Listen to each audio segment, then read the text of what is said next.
Avatar role-playing game, and he started. Sorry. No, keep going. It was fun. He's reading the Avatar role-playing game, and I said, "Oh, that's powered by the apocalypse," and he just looked at me. He's like, "Wait, what?"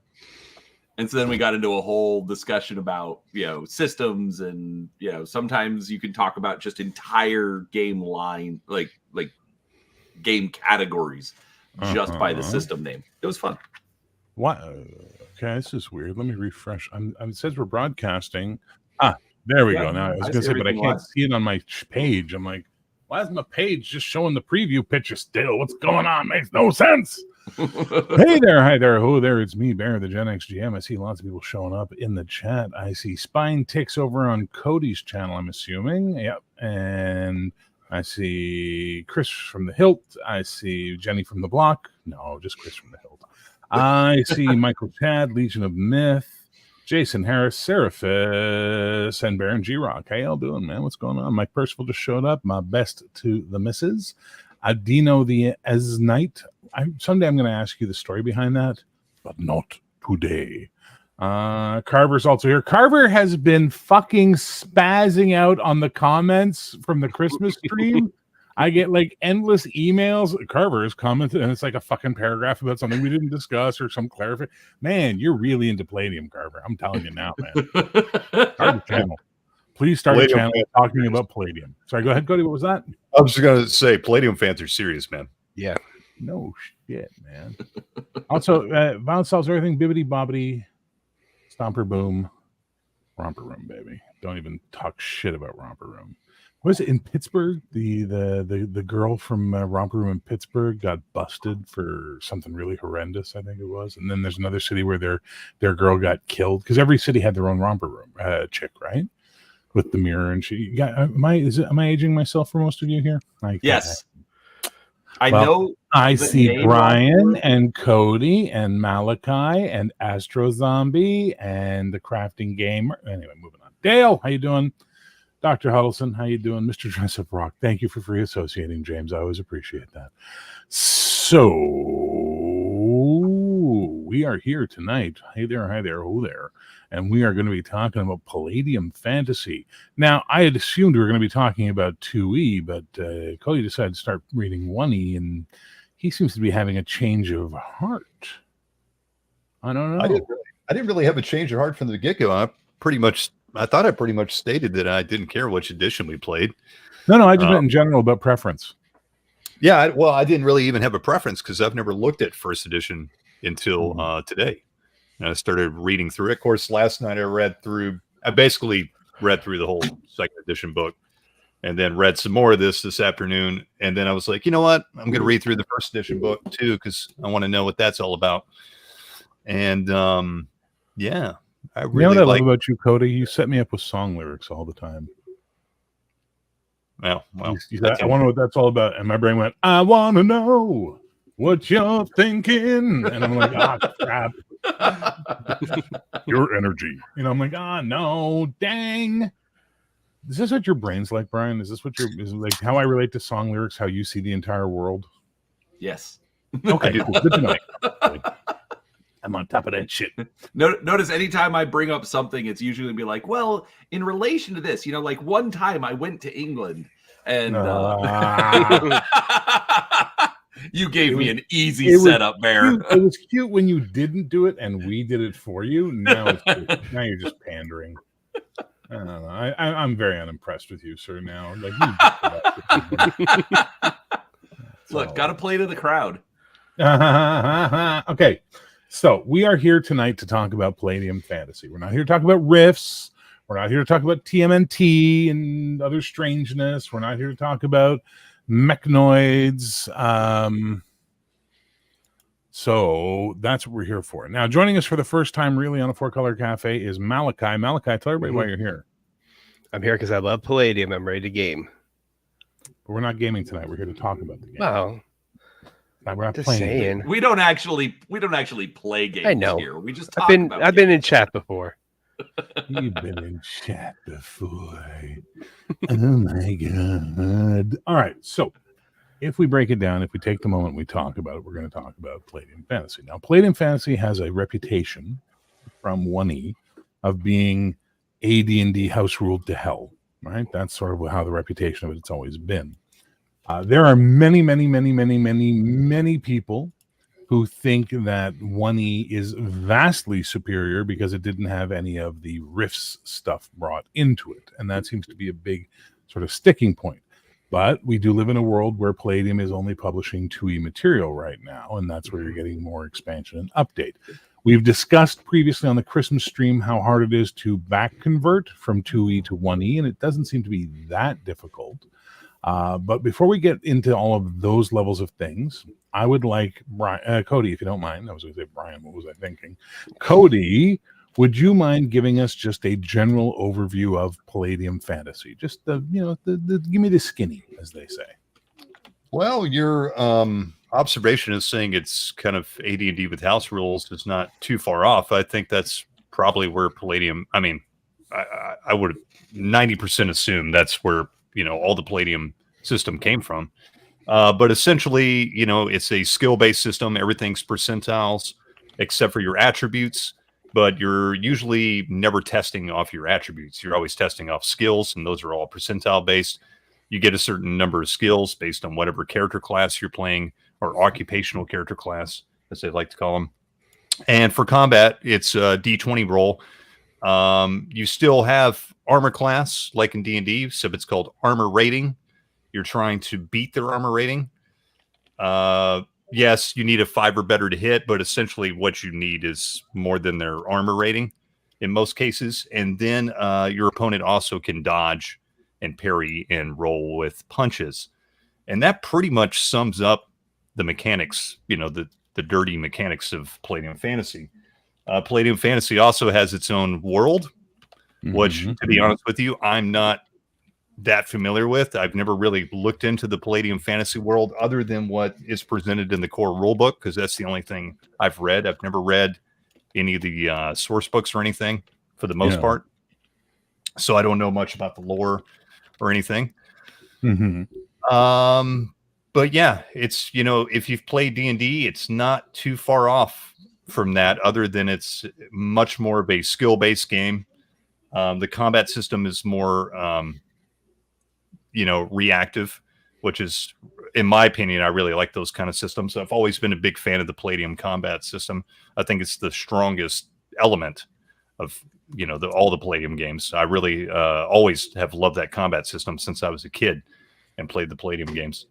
What is the reasoning behind loving it? It just makes more sense to me, and it's a lot more fun because you're not just sitting there waiting for your turn. You're always doing something. So your opponent strikes, you get to parry, you get to dodge or whatever you're going to do, and then you get to strike back. So it's a continuous thing like that. So you're always doing something besides, okay, it's your turn, and then you have to wait, for however many other people to go through everything they're going to do. But in this case, Palladium combat's very quick and dirty. It's not a super technical, tactical, I should say, combat system. It's if you're looking for that kind of combat system, this is not Rollmaster. It's not even D&D in the detail of tactical combat. Now, you could play that way with a grid and miniatures and all that stuff, but it's very much more a theater of the mind kind of game. The other thing I like about Palladium, which we're just going into the things we like about Palladium really, but is the whole game is much more an improvised experience. You know what I mean? There's not a rule for every single thing. They expect the game master and the players to cooperatively, come up with the experience. Sure. And they really encourage that. And I like that about Palladium. It feels very, all around, it feels very much a theater of the mind and a very role-playing heavy game. But at the same time, it still has this slight crunchy aspect to it that the math part of my brain really tickles my math brain a little bit. Fair enough. Really fast, we're going to say hey to Hungar. Hope you're feeling better, man. Update us on what's going on, please. We would like to know. Everybody's worried. Everybody's concerned. Now, Malachi. If you haven't subscribed to Malachi's channel, please do. It's Malachi of the OSR, it looks like. Is that the name for it there in your thing? Great. Yeah. go please and subscribe to his channel. It's fresh. He just started it. It'll be great to see it grow.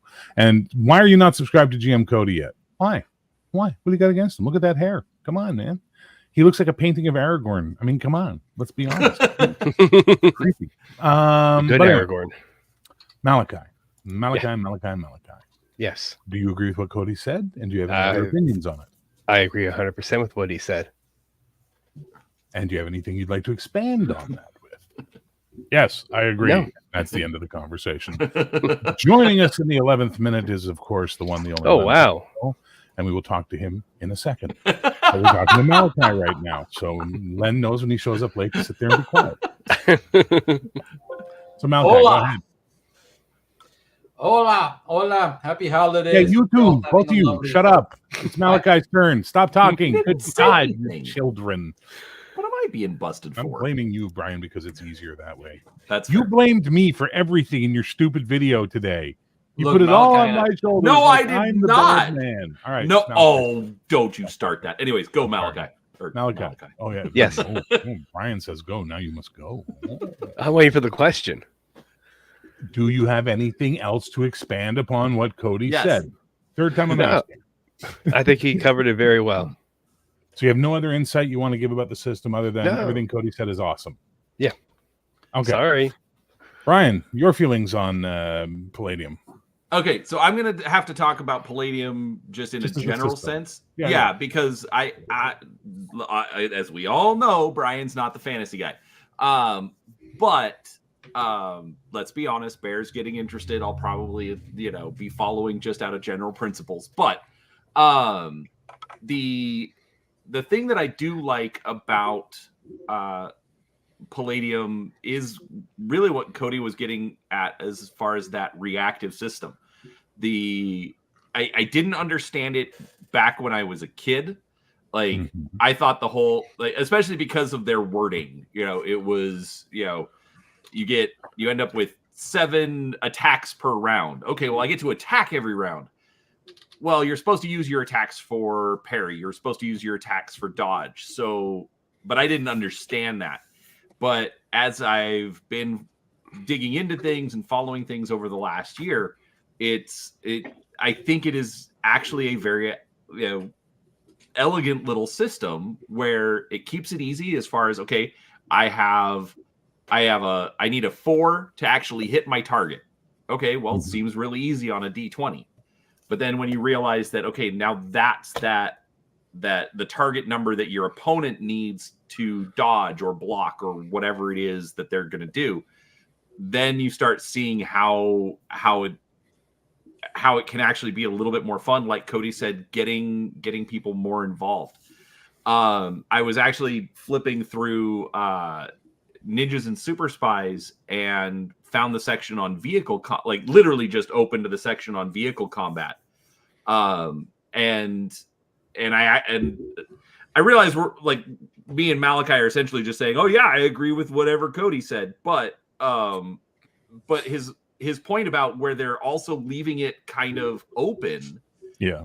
The vehicle combat rules really, really pointed that out to me, because it's talking about, okay, well, so you're driving a car. Now, it was really weird because they're like a 68 Cadillac. Okay, we're going to get it to top speed of 240 miles an hour. I'm like, come on, there's no way a Cadillac is getting to 240 miles an hour. Yeah, but even then, it showed just kind of the back and forth between the GM and the player being able, okay, well, I want to do this thing. Okay, well, these are some things. So I'm you have to do a piloting skill roll. But because of the broken up asphalt on the road, you're going to take a 20% penalty. Okay. And just really coming up with the stuff on the fly as far as what the players and the GMs thought made sense. And so I think that's given me a little bit more inspiration, just as far as, hey, there's a lot that you can do here without having to have every single thing spelled out. So yeah, I'm a big fan of the system. I wish I had understood it more back in the day. Fair enough. So. Len, welcome. Haven't seen you in a while. How you doing? Hey. Okay, go ahead, Len. What are your thoughts on Palladium Fantasy? It's fine. And good night, Len. I would push back on calling it elegant. I don't think it's remotely elegant. No, we're not talking about the layout. We're not talking about that. We're just talking about the system in general. No, I mean even the system. It comes from a different time in gaming, and it seems pretty clear to have been inspired by D&D. Yeah. But everyone took D&D to some extent, like, well, I'm going to make my own D&D, but with blackjack and hookers, and Palladium kind of has that feel about it, and it's carried on this sort of wild exuberance, as is evidenced by the subsequent creation of Rifts, I think. But the fact of yeah, they know the you. fact of the matter is, it works, and it especially works, I think, as what it was, which was an answer to Dungeons and Dragons. I think it's impossible to not see it as an answer to Dungeons and Dragons. And as such, it works. I think it's inelegant, but it's like eating barbecue. It's messy, actually, but the messiness works.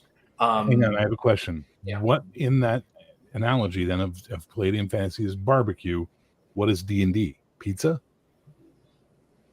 Well, D&D was messy as well. I mean, we're talking about, systems and subsystems for different things, and the idea of keeping, a unified die mechanic or whatever, which is stuff that we are now looking back at going, well, it's kind of like I miss the kind of roll percentage for thieves skills and whatever, and even though there's nothing else like it in the game. And so there's a quaint charm to it, and I don't want to say that in a negative way at all. The fact that it uses D20 to hit, but percentiles for skills, and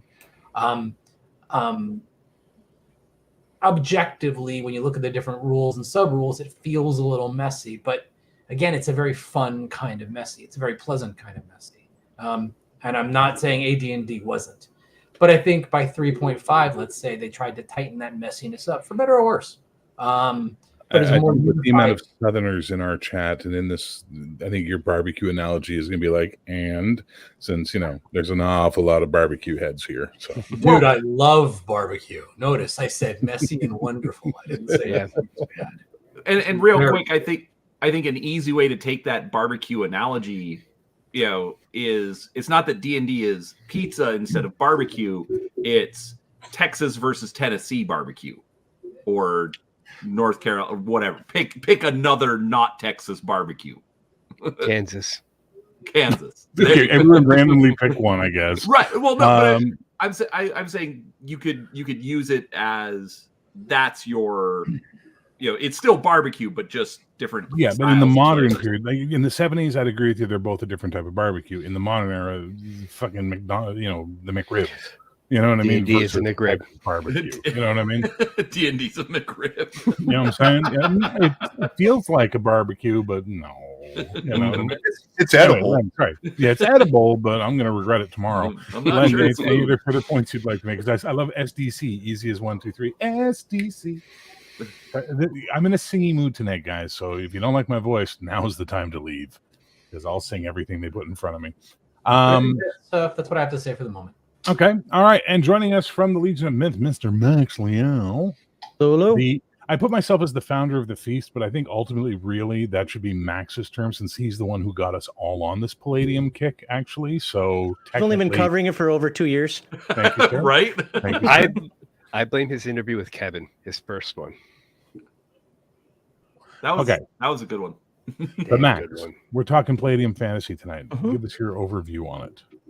I couldn't disagree with Len more. I love Palladium Fantasy for its subsystems. I think modern games are boring. I don't think that they add anything to the hobby as a whole. But games like Palladium, AD&D, so forth, really do with those quirks. Those quirks should be in games, because else they just become boring. Roll a d20, have a nice day.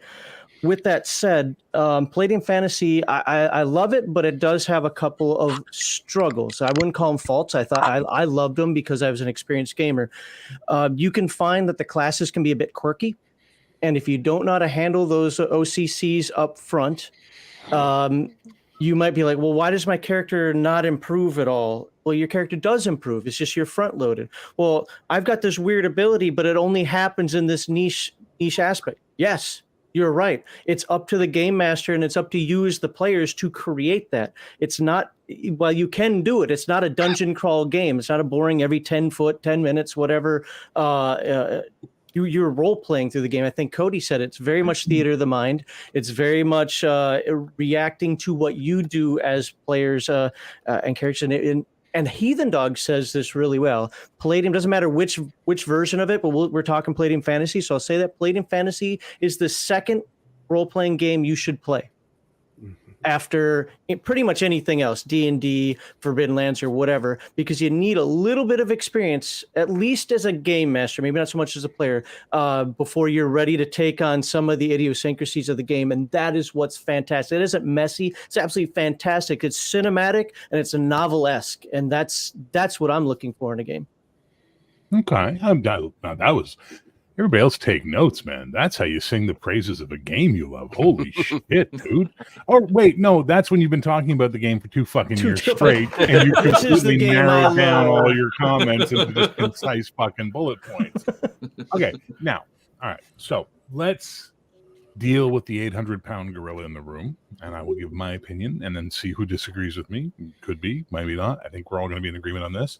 The biggest drawback on Palladium Fantasy, or a lot of Palladium games, layout and presentation. Organization. It's not the best. Organization, presentation, layout, lack of index, blah, blah, blah, blah, blah, blah, blah, blah, blah. I sat down this morning with my Palladium 2e and my Excel character sheet I just bought off of their website that calculates everything for you, and I was all excited, and so I'm going to do what I did with Against the Dark Master and what I did with any other game. I'm going to just start making a character. An hour later, I put on some Star Trek Deep Space Nine. I did the dishes. I pet the cats. I didn't want to even look at it anymore because I was confused. I was lost. I was reading walls of text. It just really, really is for me singularly the biggest drawback to any Palladium. And I know, we all know that's being changed with the new TMNT. There's a modernization of the layout coming. There's a whole sort of new style of presentation coming, which I really hope is going to be a great thing. But we know we're not going to see a Palladium 2e revised for another year or two at the least. So we have to work with what we have right now. So that's my biggest problem with the Palladium system, is that. Does anybody feel differently, agree, have other points they want to make? Yes, Cody, I see the finger going up. Yeah, James made a comment, and I actually agree with this. Mark, and I was gonna say this too. He says it does encourage you to read the rules thoroughly and know them, no skimming. And I totally agree, because I played Palladium when I was a kid, like when I first got into gaming, and that going from AD&D, which is pretty complex for like a 9-10-year-old, and then going to Palladium was a huge step up. And I was very determined to learn it. I didn't know the difference. I didn't know it was more complicated. I was just like, okay, this is a little bit more involved. And I sat there and read the whole damn book, and learned the game. And I actually learned it. Because it kind of forces you to do that. And yeah, it is poor presentation and poor layout. But at the same time, so is AD&D. Yeah, I mean, AD&D was better. Well, AD&D came first. Yeah. If you read AD&D, you had to have a dictionary handy. That was the problem with AD&D. Yeah. Translate Gygaxian to English. Yes. First edition AD&D for sure. Yeah. I'm referring to first edition AD&D, not 2e. 2e was a vast improvement. Well, I think I'll make one point about that. There are issues where you look at what I'm going to call new Palladium. Heroes Unlimited 2nd edition or Rift's Ultimate edition, any of the more modern books that are pushing in the 200 to 300 page range. Whereas back in the early 90s, I'm not finding it off the top, right next to me, but a core rule book for a Palladium game was 120 pages. And that had all of your monsters and your races and your robots and whatever. but you're literally looking at just like about 120 pages for your entire game book. So being able to say, oh yeah, just dig in and read everything. You're not having to pull out the arcane tome to find everything. It's just there in a few pages. So that the arcane tome, is that 1E or 2E? Yeah. Well, also back in the day when I played Palladium a lot, we just kind of memorized where things were. So when we played Rifts, like I could literally just look at the Rifts book and be like, okay, here's the rules for missiles, and I could just open it up. That was Robotech for us. Yeah. Same thing with Robotech. When I played Robotech, it was the same thing. Like you kind of memorize where things are after you're used to it. But I will say it helps to have somebody there that knows Palladium pretty well. When you're running a Palladium game, like even if it's another player and somebody's running the game, at least for a while, like it really helps people create characters and stuff, because creating a character in all the Palladium games is not complicated. It just it seems intimidating and overwhelming, but once you get into the process, it's actually really simple and easy. It's just that intimidating, like you were saying, Bear, that intimidating wall of text and things all over the place. Folks. So to address Mr. Liao and a couple others were like saying, well, you got to read the whole book and you got to know what you're doing. I totally agree. But I'm a dyslexic diagonal reader.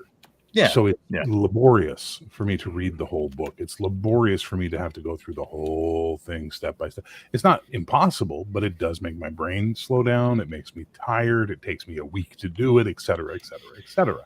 Now, I'm not saying that's a wrong thing. I'm just saying certain types of readers or certain types of learners are going to have a much easier time with it than others. I am someone who learns by doing.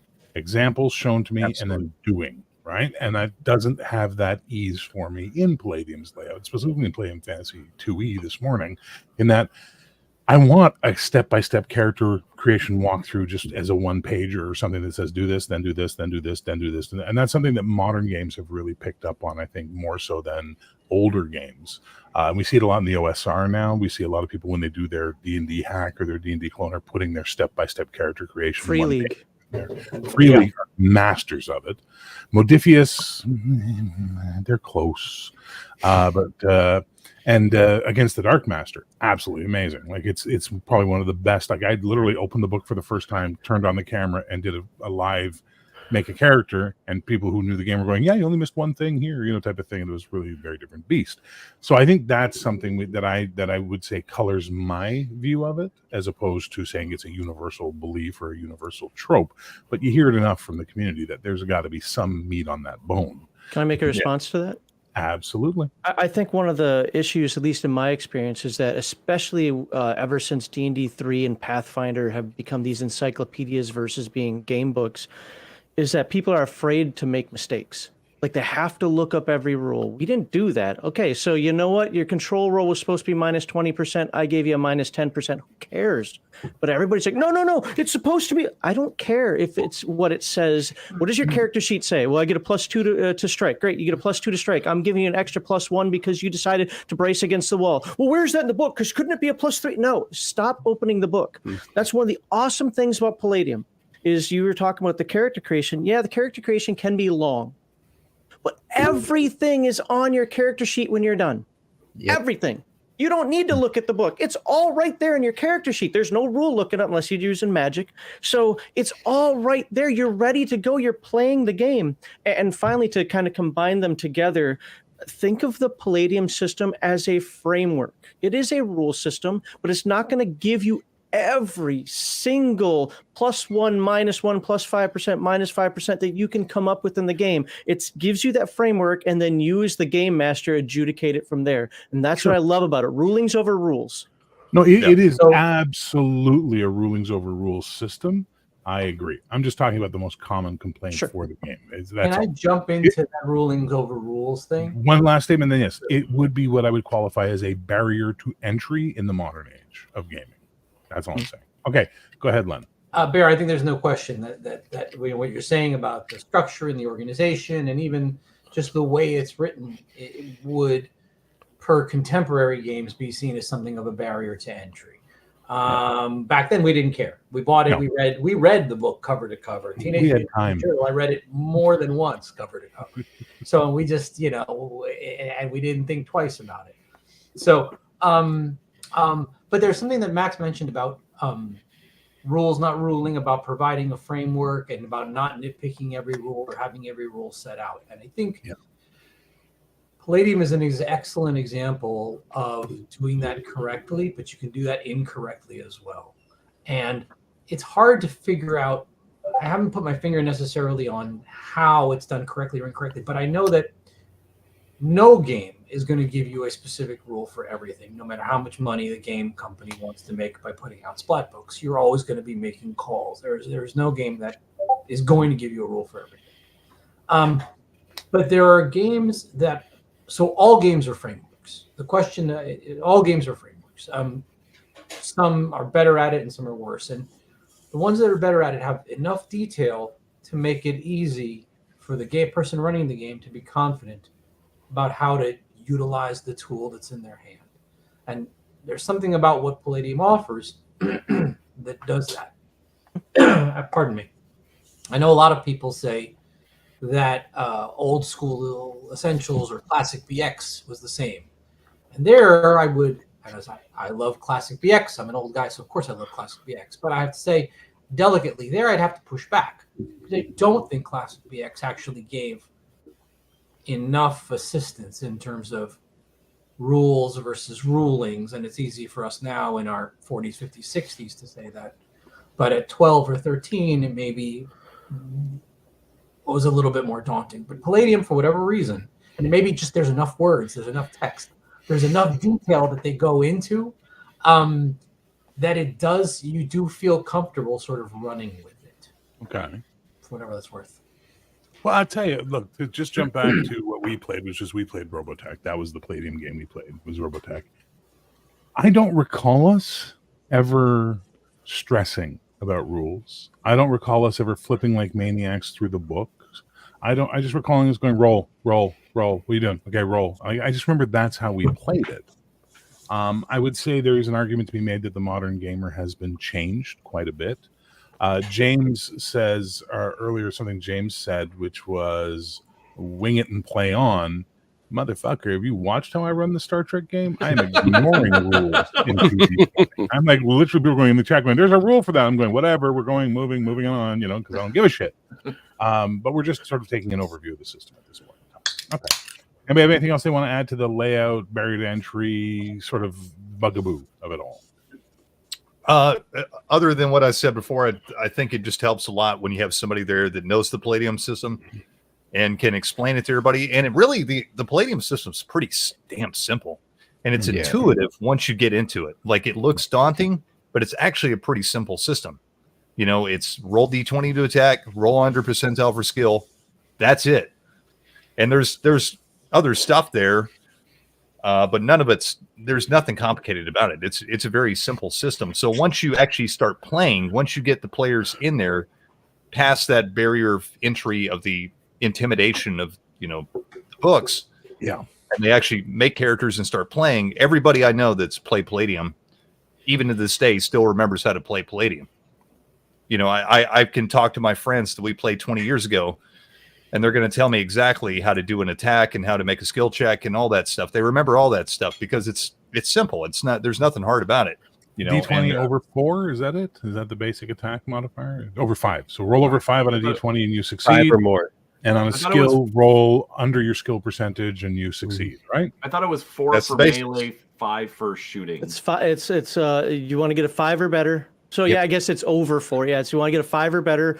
But now the newer rules also include an 8 or more for ranged attacks if you're over, I think it's 60 feet or something like that. James Huddleston has a really awesome comment up here. I'm sorry, no, it's Dale Russell, where the last sentence of this comment, I think it plays better than it reads, but it does read to be rules heavy, because that is a common complaint, that it's clunky. Yes.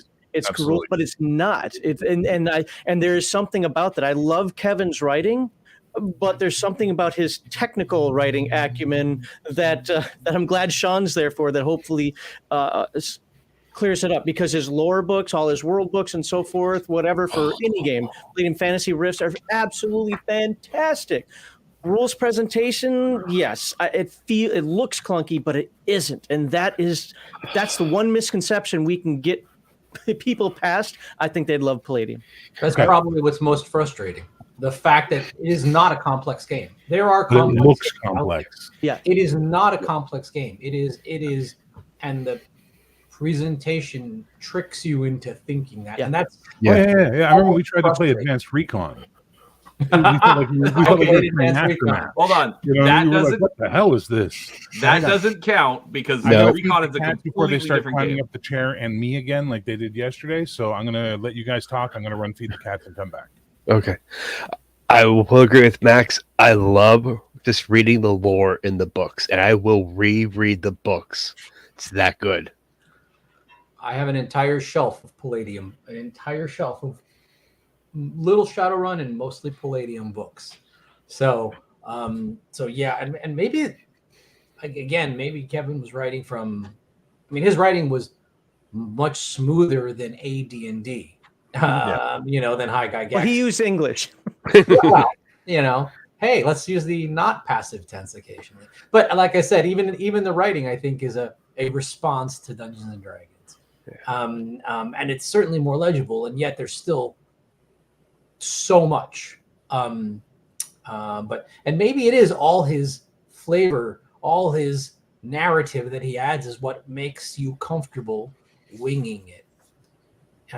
Just by the nature of, you're very much in the world, whatever the game happens to be. Yeah. I will also say sorry, Brian, I didn't mean to cut you off. Go ahead. I will say there's a certain charm to the way, like the bad layout and, all that stuff. I kind of find it charming and I kind of like looking at it, to be honest with you.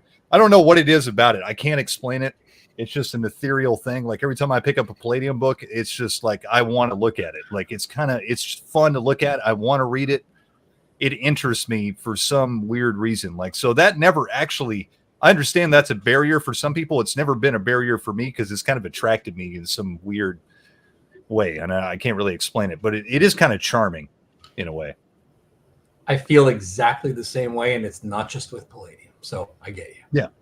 Well, but okay, so the thing, I love the Palladium fantasy world. I've always loved it. It was the first time I encountered the idea of wolf people and stuff like that. I'm like, this is so interesting. And, reading it all is very interesting. But at the end of the day, this is funny. I was going to respond to that, yeah.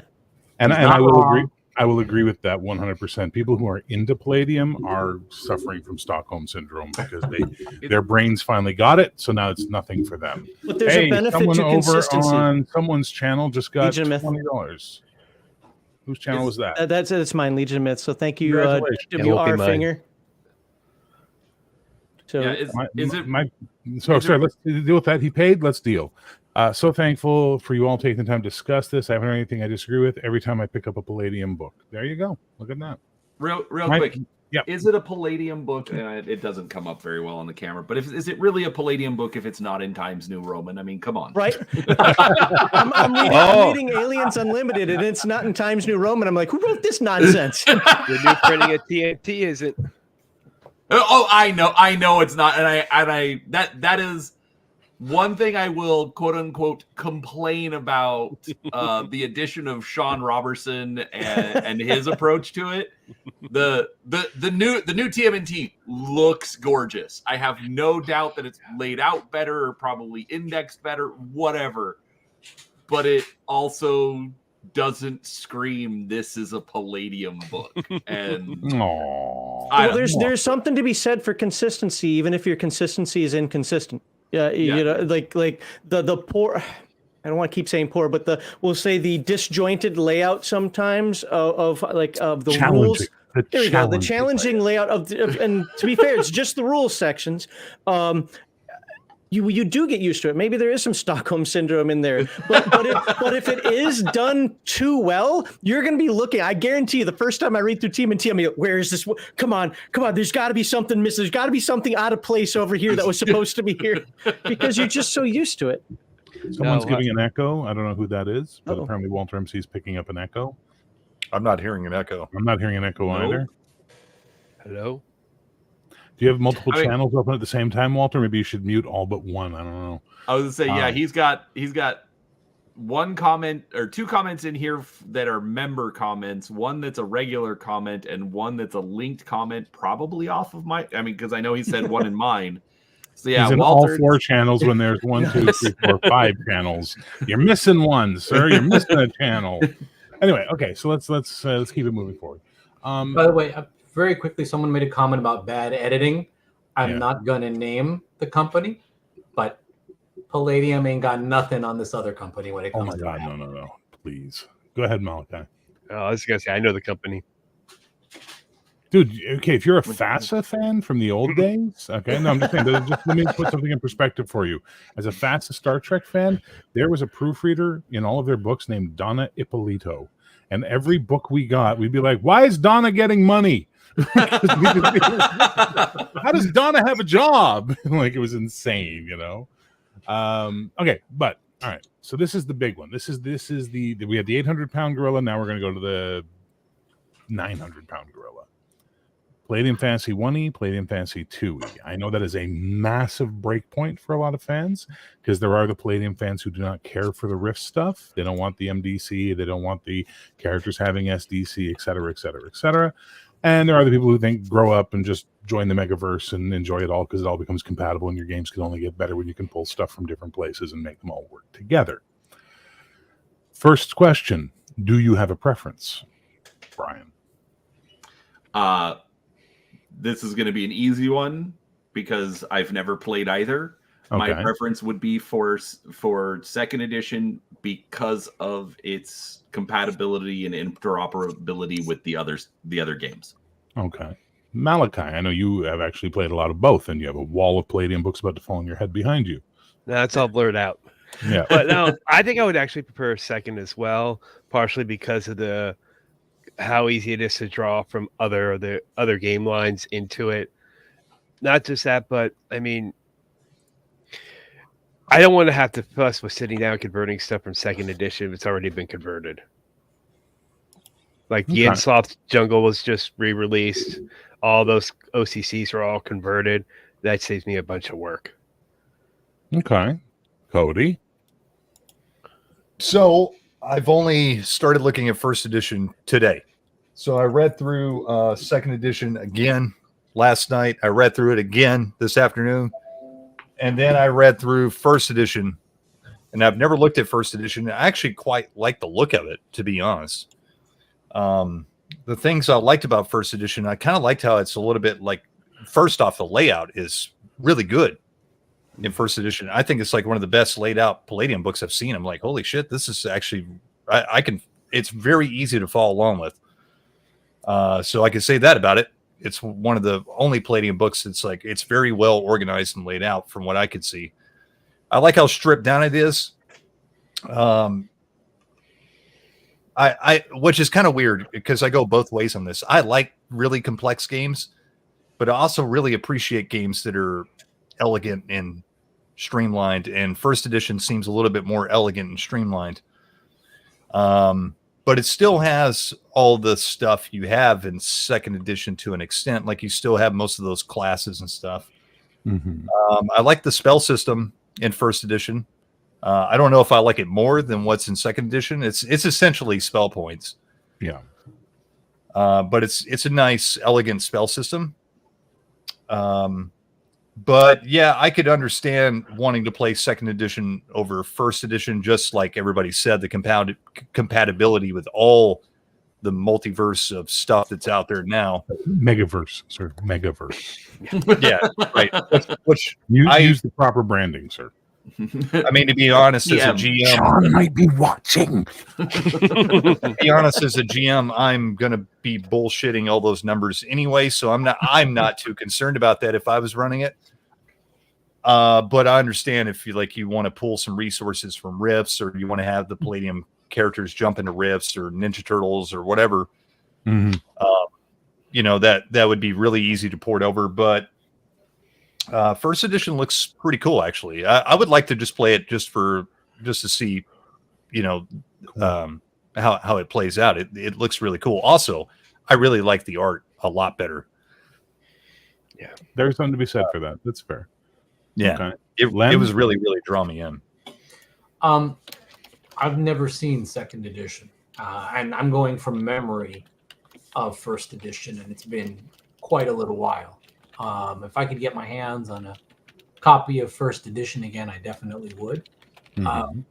But so I don't know the difference, and I can't speak to it, except that I assume in second edition there's a Kevin Simbeta drawing of a cybernetic arm with Wolverine claws. Beyond that, though, I don't know the difference. So.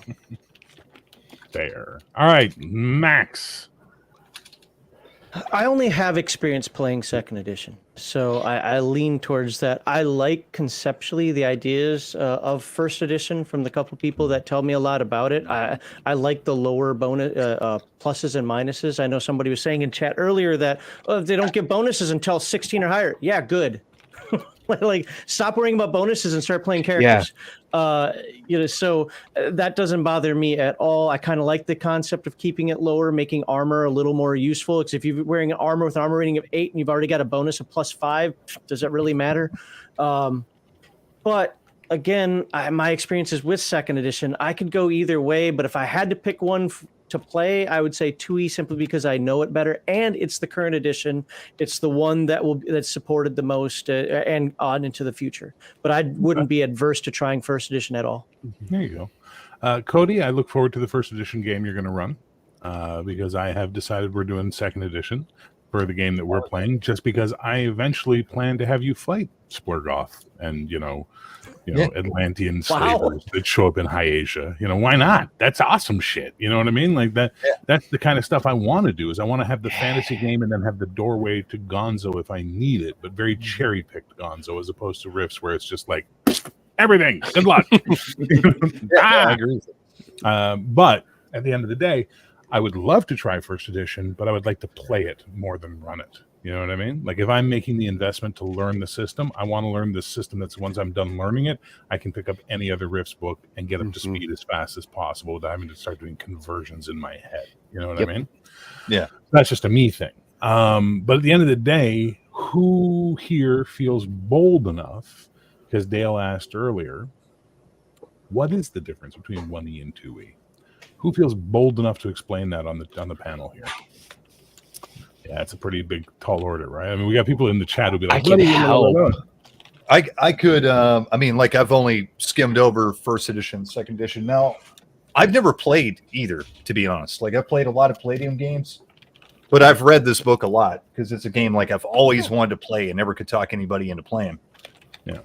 So I do know second edition pretty well because I've read it for the past 25 years and never got to, play it. But, so for the differences I saw in first edition, first off, of course, no SDC. Second off, a lot of the classes don't have as many special abilities and powers that they do in second edition. Now they still do, but some of the classes don't have as many, or they, whatever. They added some in second edition. Of course, the spell system is different. In first edition, you have spell slots. Which is pretty much spell points. Like you get a certain amount of spell levels to cast per day. In second edition, you have PPE, just like in all the other Palladium games. No SDC in first edition, from what I saw. The skill system is not, when you're leveling up skills, it's not as consistent as it is in modern Palladium. Like you actually have to look at the list of skills, and the percentage you go up by is not as consistent as it is in second edition Palladium. Like where in second edition Palladium, it's pretty much a consistent thing for every level. It's not consistent in first edition from what I saw. They actually have level up charts for every skill for the most part. Other than that, I didn't see any other big differences. Less attacks. Fewer attacks is a big one. Fewer attacks, for sure. A lot fewer attacks, yeah. Yeah, you're absolutely right. A lot fewer attacks. I did notice that. Quick question. Who owns Rigor Mortis? Whose chat is he here on? That was mine. Is he serious or is he just being funny? I don't know. I didn't have subscriber chat on, so it is now. Okay, because I don't know who this guy is, but you know what? There's a lot of married people with kids on this panel right now. Right. Maybe you can shut the fuck up and stop being a cock. And That's why I'm the Dominar. He's the jester. The Shadow's over there who doesn't talk much. The Disruptor beneath me who likes to just throw shit into the wind and see what happens. The Professor's beside him who explains stuff to us. And the Scald who sings us the tales of it all is at the very bottom. But what we don't need is the shithead. So have a good night, sir. Okay, now that off to the side. He's going to go play fantasy football and, maybe, I don't know, go to a frat party. But let's keep going. Malachi, anything you'd like to... You have a rat? Yeah. We have a pet rat at the house. I had one in high school. Do you have anything you'd like to add to what Cody just said? There are differences with the like the hand-to-hand. Like traditionally, it's basic, expert, martial artist, and assassin. Now 1E does have that different. I have noticed that. Which is? Man, he's gonna make my book out. Somebody wrote that hand-to-hand combat was OCC based. There is some that are like the Paladin has his own hand-to-hand. Yeah, so Violence Solves Everything, who is the person that to me is really knowledgeable about first edition. One of the things that he stresses is that men of arm OCC, so fighters, are actually viable in first edition, where in second edition there's no point in playing one because anybody can get the same weapon proficiencies as the fighters, yada yada. I didn't notice that when I played, so I played a ranger for quite a long time, but I also had a rune weapon that was slowly making me a naughty person. Go ahead, Max. I'm sorry. No. I was just anecdotally. Well, one thing I did notice when it came to wizards can take additional weapon proficiency skills. Yeah, but at the cost of learning things that other classes cannot learn. And I think if you're going to play a wizard and you're going to and let's say nobody else can do any medicine, can't access medicine skills but you, and you're going to sacrifice doing that to take more weapons, it's just stupid. Well, I think Violence Solves Everything on the Giga chat there. What's it called, Max? The one you sent us all the link for? The Gilded server, yeah. He made a list of all the articles from Rifter 1 to 73, and I remember seeing one that said something about adding specific skills for the mental OCCs to give them more stuff to sort of look at versus taking combat skills. And I thought that was a pretty good idea. Like, instead of limiting them what they can do with combat, expand what they can do with their minds, so that way it behooves them to go down those roads as opposed to try and make the fencing fighter magic user guy. That was another thing I'm not sure about. Physical skills. Does 1E have physical skills like 2E does, where you can actually... It doesn't have the wrestling, or it doesn't have the weightlifting. I know it doesn't have that. And there's a couple of other things it's missing. And I think only the martial OCCs get those kinds of things. So that way you don't have... I remember Violence saying something about that, where basically the mental guys don't get all those combat skills as options as well. Yeah, and then they are limited on what they can take. Like, a wizard can only take, like, maybe 3 of the physical skills that bump up attributes, if that. Hey, Max, any chance you can just silence Rigger? Because he's just doubling down and diving in and just taking everybody to task, and it's not really productive to this community. For the record, I will do this because you're the primary streamer, but I just want everybody to know that normally I don't ban or block. I'm not asking you to ban. I'm just because it's your stream, I will. Oh no, it's okay. You know what? I'm actually going to take that back. You do what you want on your thing. We're just going to ignore him, and that'll just be the way we go. You do you. We're not going to. Don't ban him. Don't take him out. Just he wants to be a dick. Let him be a dick, and everyone just ignore him and don't even engage, guys. Let it go. We move on. There's always that idiot shouting in the wind. Well, real quick, I do want to address one point in his last comment where he says you're all adults who should realize that things change. But you know what? That's the whole point to these panel discussions. We know things change.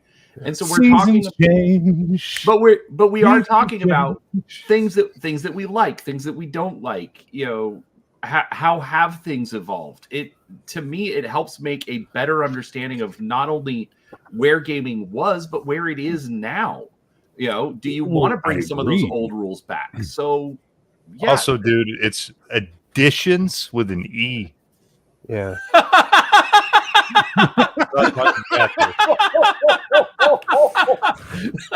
Wow. Awesome. Anyway, so we're just going to ignore him. Don't engage with him. He just Okay. he needs attention that his mommy and daddy didn't give him, and we're going to move on. Okay, and that's just the way it is. Okay, so there's a lot of differences between the two, clearly, but there's also 90% similarity between the two as well. I mean, I don't think a 1E player would have a hard time switching gears into a 2E game once they knew what the differences were, right? Am I crazy on that? No. They're similar enough. Like where if you went from first edition to second edition, it would not be confusing at all. There would just be subtle little things like, oh, well, that's a little different. Okay, yeah, so it's not a drastic change at all. By the way, if you're looking at the Nerds Nerd bingo card, yes, I've brushed my beard, adjusted my eyebrows, and used the dad voice tonight. So that's fun. You're getting your little checks tonight. That's for sure. Yes, exactly, Brian. All caps. That's how you make sure your point gets across, by screaming at people. Okay, let's talk OCCs. Because I was looking through the Palladium book last night and this morning, and I was looking for the racial stuff, and I was horrified personally to find that they're all just in the monster section. I'm like, well, that's annoying. But Rifts has racial character classes, right? RCCs as well. Yeah. The Palladium Fantasy doesn't have RCCs. No. It's separate. Yes. Malachi? Yes? Malachi says yes. Okay. Yeah. Yes. And Not in the core book. Uh-huh. Old Ones has Minotaur racial character classes. That's not the core book. That's the old ones. Yeah. That's a different book. I'm talking this core book. I didn't get into all the expanded books. Okay. I think it makes it easier, more consistent, though. Yeah. What do you mean? Just to have OCCs, not worrying about the difference between RCCs and OCCs. Not that. So the big confusion with there that I've run into is that people don't understand that when you're an RCC, that's like race as class back in the day. That isn't like I'm a Minotaur mage. No, you're a Minotaur. Look who chose violence. Look who chose violence this morning. And it wasn't violence solves everything. No. Okay, so there are RCCs, but they're in the splat books, not in the core book. That's what we're coming to. Now, that's a 2E thing, not a 1E thing, or is it also in the 1E books as well? There are no racial character classes in the 1E book. So Core it's definitely book. a 2E thing. I believe so. Okay. Yeah, 1E does have an index, 2E doesn't. Do races in the first, it's been a long time, kids. Do races in the first edition of the game provide any modifiers or benefits or special abilities of any kind? Yes. Yeah. Okay. So, and there's some races, I'm assuming, if I remember correctly, there are some races that are, let's call them mild in terms of their special abilities, and you could have a race in an OCC. But I'm assuming the RCCs are the races that just by nature of what they are, you're playing races class because you're a dragon, or may God have mercy, I don't even know what it is in Palladium, but like in Rifts, where you're playing something that inherent in just what you are, you've got all your special abilities and toys and everything else. I'm assuming that's the same in Palladium. Generally, yes. One of the things, so I'm being very pedantic here as I say this, that I know, weird, huh? Is I'm very adamant that in Palladium, I don't care if you're a human or anything else, you roll exactly the dice that you're supposed to do for the attributes. And there's a couple of reasons for that. People like to do this whole 4d6, re-roll ones or whatever, but then you're really, really, really hurting the other races in the game, because other races will have a 2d6 roll, or Ogre might have a 4 or 5d6 roll, but only humans get the bonus of 16 to 18. So if you roll 3d6, get a 16 to 18, you get to add another d6 onto that. Only humans get that. Well, I probably shouldn't say it. Only 3d6 rolls get that. So if you're changing the rolls, I think that's true, Max. Only the 3d6 rolls get that. If roll a 12. Okay. If there's a 12 in there also, okay. But if you're rolling 46 and you roll an 18, you don't get another d6 on it. That's Take care, Carver. Thanks for hanging out, and always love your comments, even if they are encyclopedic in nature. So it's really fun to read. Okay, so that's one thing I did like about the making the characters, and I remember that from Robotech, was when you rolled high, you got to roll another d6 to see if you got higher, and then you always rolled a 1 and went, well, that was fucking pointless, 17, great. Great, yay, but I always find that kind of fun, right?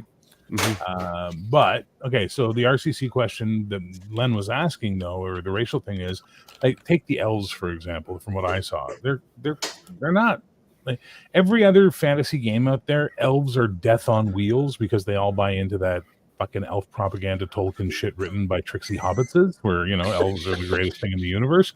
And in Palladium, hey, they're good, but they're not like ass handers from the great beyond. Tell me, what do your elf eyes see? And like it's just another race in the game. I think in my town we just call them eyes, dude. But nice ears. What does your human tongue taste there, Aragorn?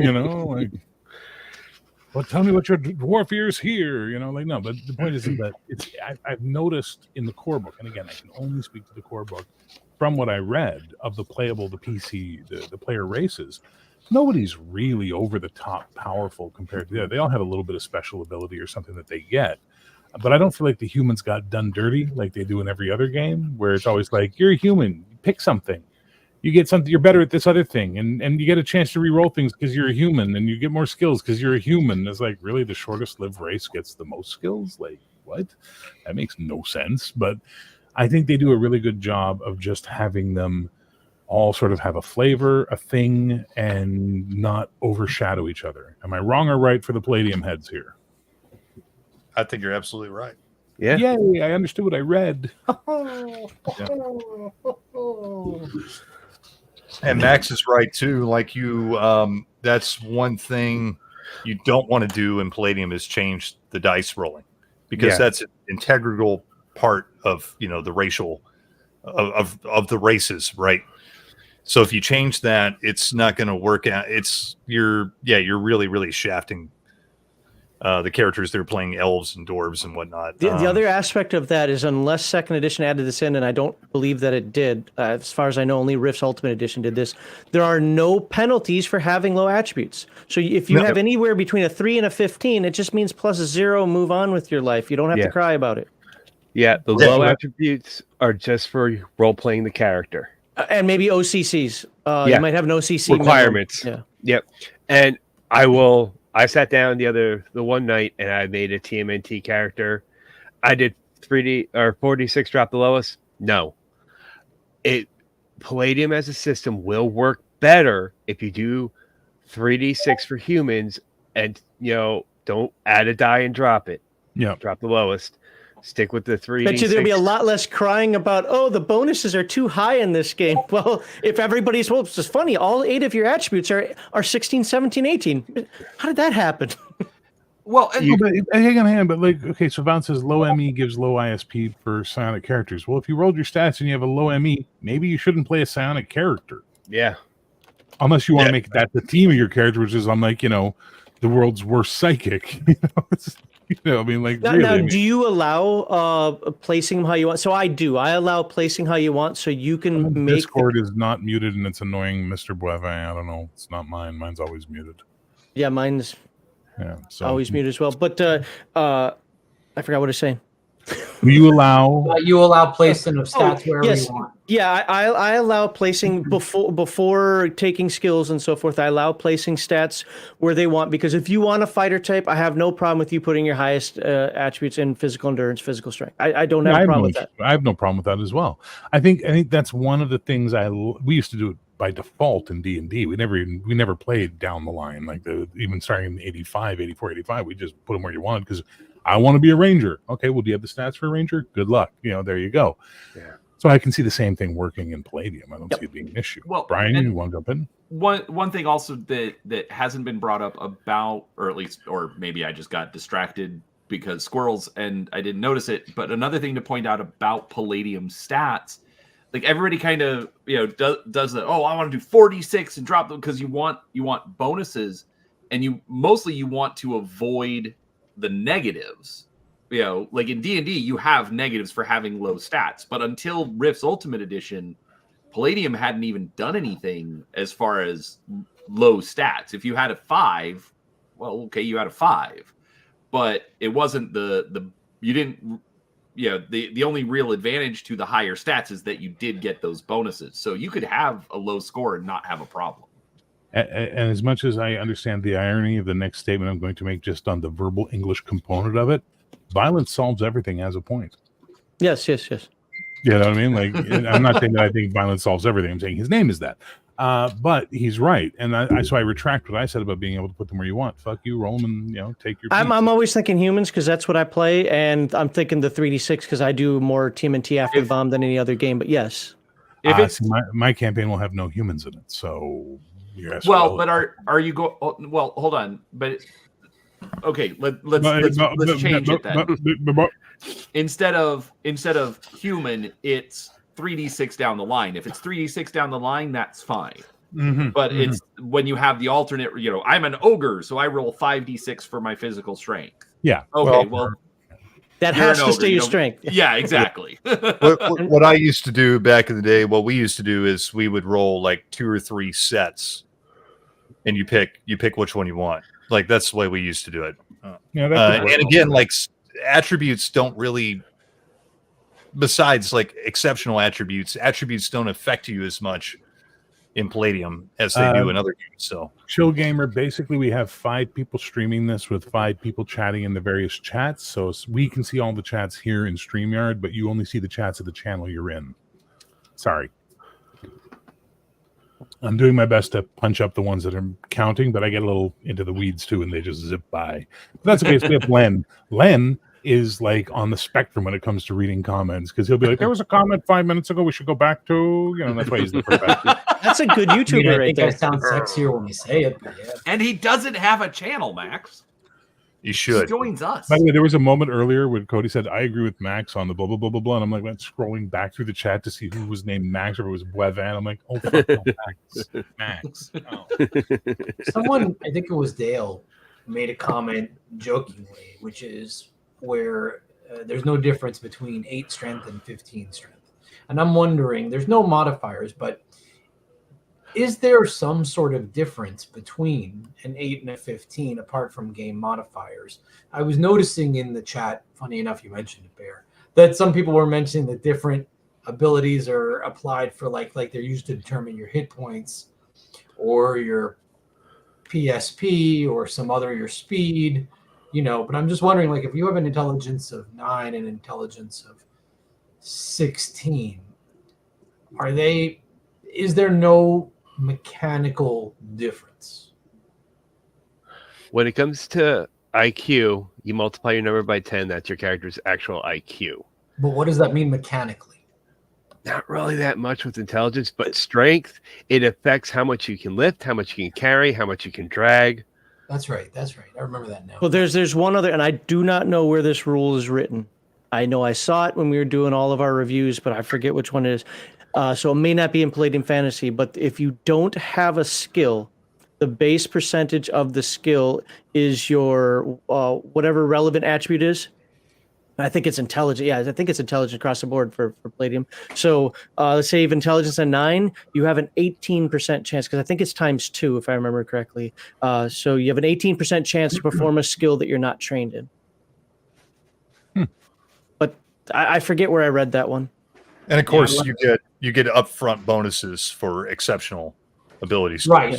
Yeah. I mean, if you're in that, I think Palladium has something that intuitively it catches you when you first see it, especially if you come from D&D, which is the fairly large range of attributes that don't have attendant bonuses. Yep. There's no right or wrong. It's just I remember even when I was a teen, when I first read you roll an extra d6 and you add it if you roll high enough. In my mind, the math says, okay, this isn't a 3 to 18 game. This is a 3 to 24 game or whatnot. And I have to sort of mentally compress those numbers. I apologize. I hit my mic. It's got to happen at least once per stream. But you've got to sort of mentally compress that range. Anyway. Well, again, the attributes don't really come into play after you create your character. Right. For the most part, like everything, all that really is just added up when you're creating a character, and everything else is based on your skills. Right. And so, modern games do that too. Savage Worlds, for most purposes, it's based on your skills. I have to it share has nothing something. to do with your. Once you get your skills, your abilities are really just a starting point for those. So Michael Chad decided to share an image with me where he's been filling out the bingo sheet. Where's the bingo sheet? Oh, it was on the Christmas stream, and I threw it up in somewhere on the Discord. I can't remember where I put it in the Discord, but Oh, that's great. Well, you nerd's nerd. You just die. That's what you can do. You go to hell and you die. But also another thing with stats, I did misspeak a little bit when I say that there weren't there weren't necessarily penalties, because there are a lot of derived values from your stats. You can carry based on this strength, or most people just look for the modifiers. Where's my to strike modifier? Yeah. Where's my damage modifier? You're absolutely right about the especially when somebody said like ISP and PPE and so forth. Yes, strength, speed. I mean, that's another one. I don't know if first edition does. Actually, I don't know if either edition does it, but I know like the old TMNT, speed actually figured into your dodge roll. Yes. Also, like it's worth noting that like even Kevin says in these books, like stats don't matter that much. He's like, if you just want to, he's like, I've had, in games, he literally gives an example in second edition, the second edition core book, where he's just like, sometimes I just let the players pick whatever stats they want. Stuff like that. Again. Long shot, I love your triad of priorities. Feed the wife and son, buy more Palladium books. That's awesome. Take care. Oh my goodness. I will say this. One of the things I've been enjoying about talking about Palladium this week has been the overall general positive attitude and high energy we get from the chat on that. So keep it up. I mean, if you want to be a baby and yell at people and tell them they're nerds and stupid, this isn't the community for you, and you'll very quickly be ostracized. But if you want to participate and you want to talk and you want to discuss and even crack jokes, trust me, pay attention to Nerds, Nerd, and Dale. Oh boy. You come to the right house, subscribe to all these people. Go just buy Lens products off of drive-through. What's it? Lakeside Games. I used to be a wholly owned subsidiary of them, but then I got my freedom.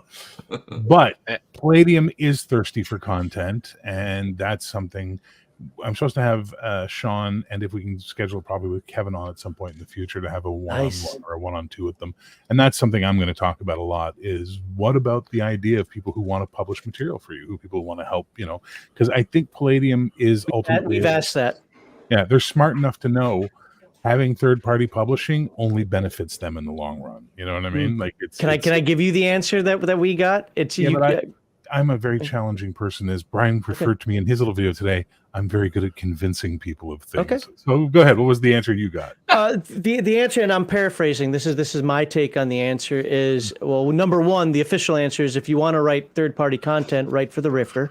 And two, Kevin is very protective of his IP, and you have to meet certain standards. Now, whether you like those standards or don't like those standards, you've got to meet those standards in order to write for him. He's denied a lot of manuscripts, and he's very open about that. And it's not because he's a jerk or he hates the people, but he has a very specific vision of what he wants for the game, and that's the way it's going to be. So there's no OGL that's going to happen for... No. But if they're willing to, like, let's say, I'll take myself, for example. I've been working on this High Asia campaign for a few years, and it's never gotten off the ground properly because D&D was never the right system for it. But the more I've been looking at Palladium Fantasy 2E, because you get the riff stuff and you get the more woo-woo gonzo stuff, it becomes much more viable as a world, because that stuff's all kind of there for me now, and I can sort of bring it together and make my own stuff and have a good time. So I absolutely want to start writing proposed articles. Like, you remember the old Ed Greenwood stuff? Or the Voyage of the Princess arc type stuff. Well, I want to start doing that for my world and submitting them as Rifter articles, about this character exploring this strange new world, and then having the game. If you get it submitted to the Rifter, you should be fine. Yeah, exactly. So if they're thirsty for stuff, get it out to the Rifter. If you got stuff you want to do, pop it down. They'll say yes or no, and I'm guaranteed from what I saw Sean and Kevin saying when we were all on Max's channel, they will coach you if it's not right. They will come back and say, hey, this doesn't fit our standards, but here's why it doesn't fit our standards. And if you don't have a baby ego, you can then go, I clearly need to edit this material to match the stuff I'm trying to sell it to, as opposed to, my stuff's perfect and your butthole and your face is stupid, because that's what it seems a lot of people in our hobby like to do sometimes. Also, really quick, Crafty, Is Victor here? I didn't see Victor Gorchev in the chat, so I saw you putting an at Victor. Is Victor here? Victor, if you're here, I'm sorry I missed you. And if you're not here, now, Crafty, get more friends. But that's a whole other. That's a Crafty joke. I'm not being mean to Crafty. Trust me. He'll tell you where to hide the porn. So continuing along, if you're using Palladium Fantasy, how would you feel it works for a generic or your fantasy world, as opposed to maybe a OCC coming soon? I think it's an RCC, sir. But anyway, how would you feel about using Palladium for your own game, or say Greyhawk with Palladium, or Forgotten Realms with Palladium, or Eberron with Palladium, or whatever the case may be? Do you feel Palladium Fantasy must be locked into the Palladium Fantasy world, or do you feel it could be used for almost anything? Look at that. Look at them. They're all thinking. They're all like, Well, who do you want to start? Anyone. Listen, This is chaos theory. So when we do these questions, right? Malachi, finger up. Go ahead, Malachi. It's the way the races are designed. It's baked into the setting. Same with the classes. It will take a lot of work to change the flavor, change any rules over to another setting, compared to a game like D&D. You think so? Okay. Yeah. I partially Oh, sorry. Go ahead, Max. Well, I partially disagree with that because I've been in 2 homebrew games that now he's right in one aspect. If you want to change the races, make them something different, yes, he's absolutely right. Write your own. Right, exactly. You would have to write your own, and you have to update it. If you're just talking like, I don't want to play on the Palladium Fantasy world, I want to play on my own world, like you were talking that you created, or I want to put them on Corinne or something, from Dragonlance. Sure. You could easily do that. There's no issues with that, as long as you're willing to understand why the races are the way they are. There's a reason that there are not a lot of magic weapons running around, because it pretty much destroyed the world. So if you're willing to incorporate that stuff and understand magic works the way magic works with PPE, blah blah blah, you can run it wherever you want, however you want, some ambiguous land. It's when it comes to changes, then I agree with Malachi completely. If you start trying to make change, like I want my elves to be different, I want my dwarves to be different. Yeah. Well, enjoy the write-up. Yeah, but I mean, at the end of the day, a write-up's not hard to do, really. Sure. I mean, you just got to sit down and do it. I mean, that's ultimately what it's going to be. Look at what was done before, find what you want to change or what you want to do to make it your own, and go ahead and write that up. And it's pretty flexible for that. Yeah, and I think it's very flexible in that I don't think there's a great balance in everything in Palladium. I don't think there's some sort of point system. No, it's just, this is what we think it should be, and it might be highly unbalanced when you get to the table. But if you're an old school enough player, that's kind of the way that games work. You know what I mean? Let's be honest. Yeah, a lot of times the balancing is actually in the gameplay. It's with the players. Yeah. Well, to use Rifts as an example, how do you balance the glitter boy? You get him out of his armor. How do you balance a glitter boy? You say no. You can't play a glitter boy. Well, glitter boys are easy, but yeah, no is absolutely, that's an answer that every game. I know Heathen Dog, for when it comes to Palladium Fantasy, he doesn't allow people to play witches or elementalists because, and Diabolists have to be NPCs, because he believes that witches and elementalists are a time bomb waiting to happen, and it's just going to be detrimental to the group. We talked to Kevin about that. I have a specific video on that, and Kevin's like, no, that's what's fun. Obviously, if it's not for your game, don't put it in your game, but those are role-playing, that's setting you up for good role-playing experiences. I agree with that, by the way. That statement is one I actually agree with overall in most gaming. I think this Tetsubo used to say it all the time on his channel, right? He'd say, I don't bow deeply to the altar of balance. And I agree with that. I don't think balance fucking matters at the end of the day, because I've seen the player playing the weakest character class become the star of the campaign because of the way they played their character, versus the guy who had the god level power character who couldn't think 3 steps ahead of himself. You know what I mean?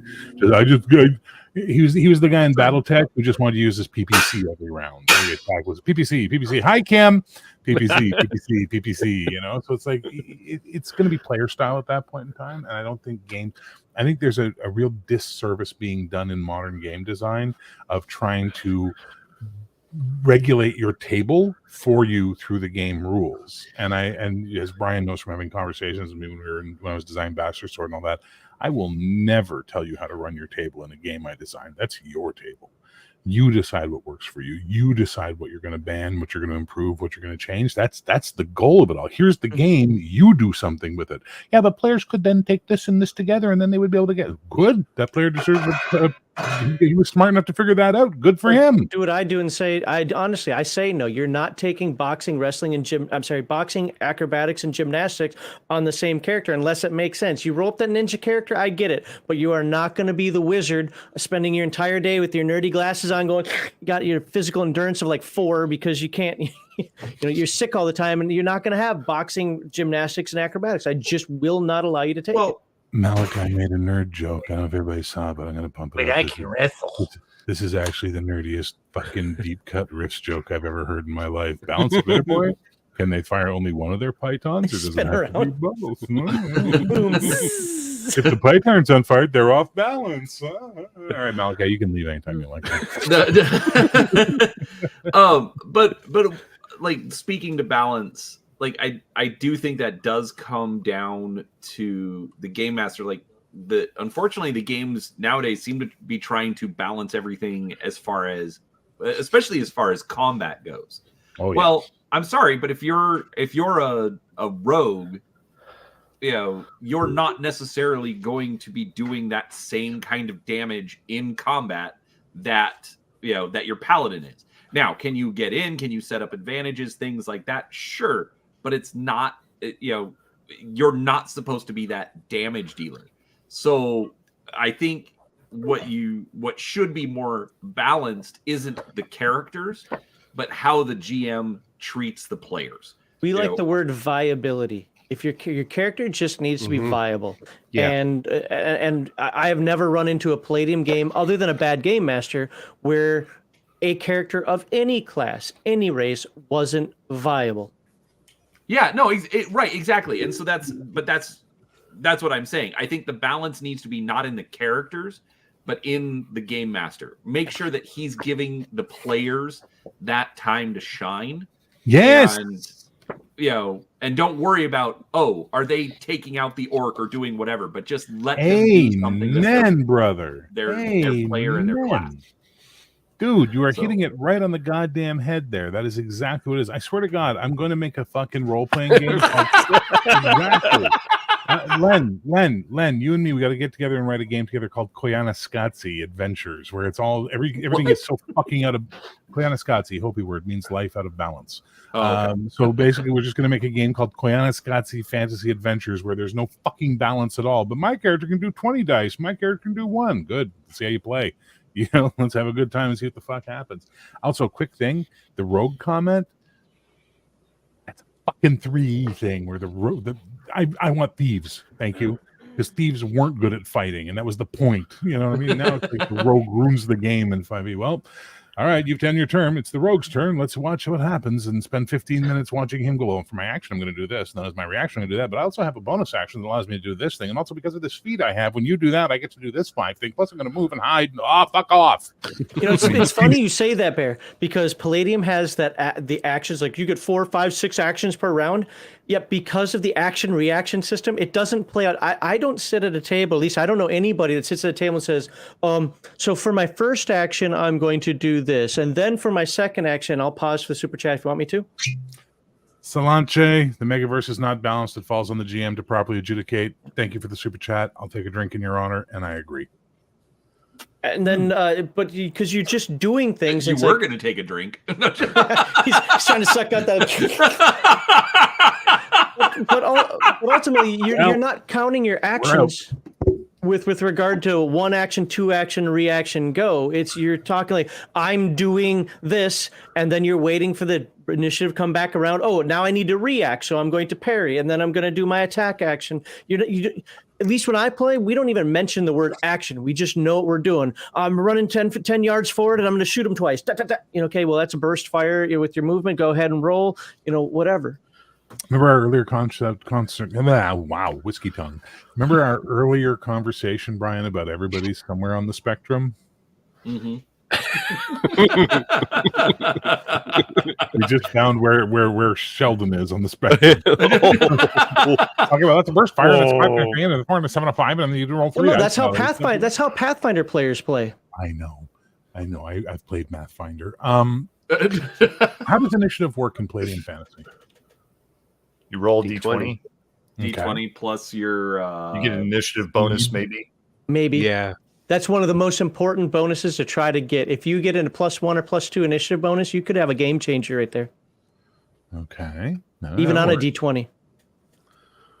There's nothing in your stats that gives you an initiative bonus. No, your speed bonus doesn't come into your initiative or something? No? Nope. This means the higher the number, the faster you can run. That's all.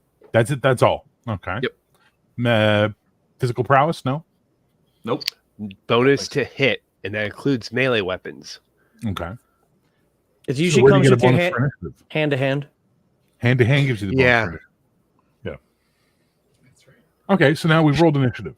How do we determine how many actions you can do if you have 5 actions, let's say? Class, combat. Do you take them all at once, or do you stagger there it out? There are different schools of thought on this, and Heathen Dog and I disagree on this. Present yours, please. So the way I do it is I say you take an action, and now I'm going to intentionally use a power punch. So that takes up 2 actions. For me, in my games, you're using 2 actions, but as soon as we go around the initiative, so let's say, Bear, you do the power punch. You roll your attack, do your power punch. We're going to skip all the other reactionary stuff. Then it's Brian's turn, then it's Malachi's turn, then it's GM Cody's turn, then it's Len's turn. When it comes back to you, I don't skip you. Just know that you've used up 2 actions so far. Because the power punch costs 2 actions. Yes, power punch costs 2. So other people, like Heathen Dog, he'll skip you for that because he says basically you're in a recovery phase. Now you can still dodge, you can still parry, but you can't do your next action because that took 2 actions for you to do. I think he pictures it like the superhero where you're down on your one knee, like power punch, whatever. But then there are other people, and this is rare, but I've actually seen this. Take all of your actions now that you want to take. So let's say you have 5 actions. You take 3 of them because you want to save 2 for reactions, but that's what you're doing for the round. I do not like that method. Yeah, I don't like that either. Oh, I prefer much more cinematic. I think it was one of your interviews with Kevin and Sean where Kevin was straight up saying, okay, so you're taking an action. Okay, now we're going to go over to you. Now we're going to go over to you. Now we're going to go back to you. And it's not even necessarily going in a complete circle. It's kind of bouncing back. To be initiative order, so the GM is being a director at that point in time. And point of view. Kevin very much is a director style. Cool. So, you know what? I don't hate that thought, to be honest. I don't hate that thought. It's one of the things I like. There was an initiative system I saw somewhere. Len, you'll probably know what game this is, where you determined who had first initiative. And then they decided who went next, and then that person decided who went next, and then it traded up. And you'd see players make the cardinal mistake of letting all their PCs go first, and then the villains at the end would be like, "Well, now we get to take all our shit, and since we decide who goes next, we go next again." And then right? So you then make it a strategic. I think that was Marvel Superhero. Nope. Wasn't that? 2D20 does this I was to say, wasn't that Modifius 2D20? Because when we did but there was before Modifius, there was a game that did it. I can't remember who started. It was a fantasy. The only other one I could think of would be it's not the the latest edition of Star Wars, because in that one, it's not the Star Wars one. The Edge of the Empire. It's not Edge of the Empire. Theirs is different. So Genesis. That's the name of that system. No, I just wanted to make you talk, Len. No, I'm kidding, of course. I thought you might know. But I remember hearing that and thinking, that's a really good idea. And I tried it at my table, and it worked really well because they learned the hard lesson of don't let all the heroes go first unless they can take out all the bad guys before the bad guys get to go, because the payback's a bitch at that point in time, and it really hurt them. Well, you'll see new Palladium players make that mistake as well. Oh, I got 5 attacks, and they're going to want to do attacks every time, and they won't either save up or they won't use those dodges and parries. And that. So how does that work? How does the reaction work, Max? Okay, so I roll to attack you. I roll a d20. I get my 5 or higher, and I beat. Let's just say I beat your armor rating as well. So I got a 13. Okay. Well, now you roll to either dodge or parry. Okay. And parry's free. I think dodge is an action. Dodge is an action. Okay. Then so what? Parry is free if you have a hand-to-hand combat skill. Yes. Okay, so if you have a hand-to-hand combat skill, parry's free, but otherwise it's an action. Okay. I've honestly never been in a game where the player characters didn't have one, but that is a good point. So what I say, I rolled a 13. We'll just say I rolled a 13. Okay, you need to roll a 13 or better to parry. That includes your modifiers. That's so fucking simple. Yes. That's so fucking simple. So I roll my die, add my mods, and if I get a 13 or better, I parried you or I dodged you. Yep. Jesus Christ, that's easy. Yep. And then there's one final. That. There's one final thing. So let's say you didn't parry. You only rolled a 12. Oh, you just missed it. You can do what's called roll with punch fall impact.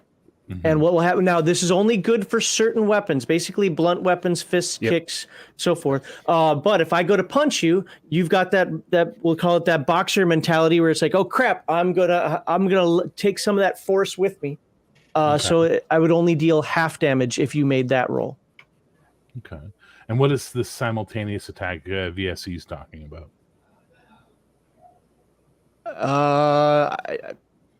That's cheating, and people do it all the time. Malachi probably can explain it better than I can. I'm not 100% sure.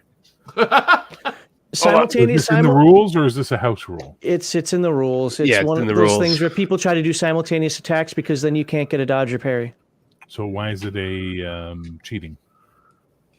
It's basically holding your action, and it's using the game mechanics of the game to metagame.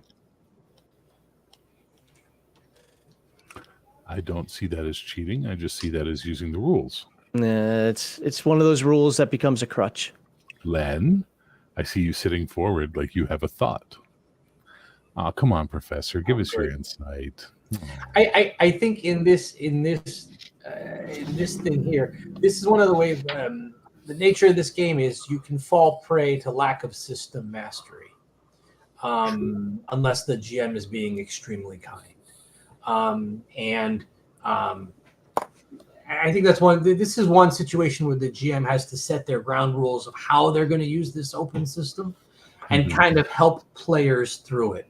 Because obviously, if you're in a real life situation, you're not thinking about taking actions and saving. You're just basically responding to whatever is in front of you.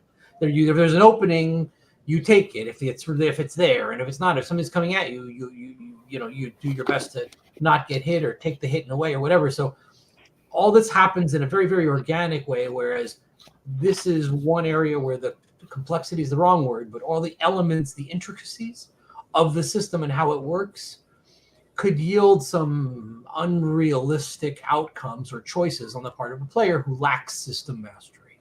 To be fair, most of those options require an action. So you're using up an action. It's just you're stepping in the way of your initiative in order to make it happen. So you could use up, if Bear's fighting me, I could use an action to try to dodge and then another action to try to roll punch falls. That's 3 actions. Well, if I've attacked. So I've used up 3 actions before we even come back to my turn again. I may only have 1 action left or be out.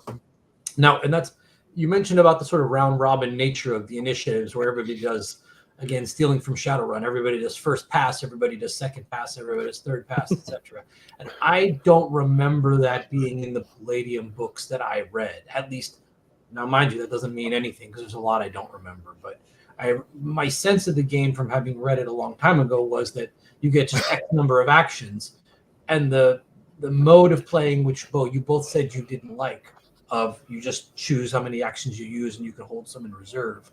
My assumption when I read that as a young tyke was that that's the way you play. But maybe I missed. Is there something in the book about doing it round robin style? I could have sworn I haven't looked at an actual page through the combat section as I'm writing my own stuff. I'm sure Violence or Malachi or somebody can check that out real quickly. But if so, it might be in second editions. I mean, almost all the stuff that I've read is first editions of most things, so maybe it wasn't addressed there. Well, first up, a simultaneous attack, basically you're letting the other person attack and hit you so you can attack and hit them back. Yes. So you have to be able to take that hit. Explain that. You don't parry, you don't dodge, you do nothing to defend yourself. You take the hit, but you can then immediately attack, and your person that just attacked you cannot defend, parry, dodge, all of it. That's actually very fucking cool. It gets abused, though. Well, of course it gets abused, but it's only getting abused as long as you're alive. Yeah. You know, if you get that hit that fucking takes your leg off, oh well, you know. Yeah. I think I'll give you a negative on that. As for the round robin bit, I really only saw it in any examples in the books. Never actually like stated out in the rules. Like I know the example of combat in the Rift's Ultimate Edition is like that.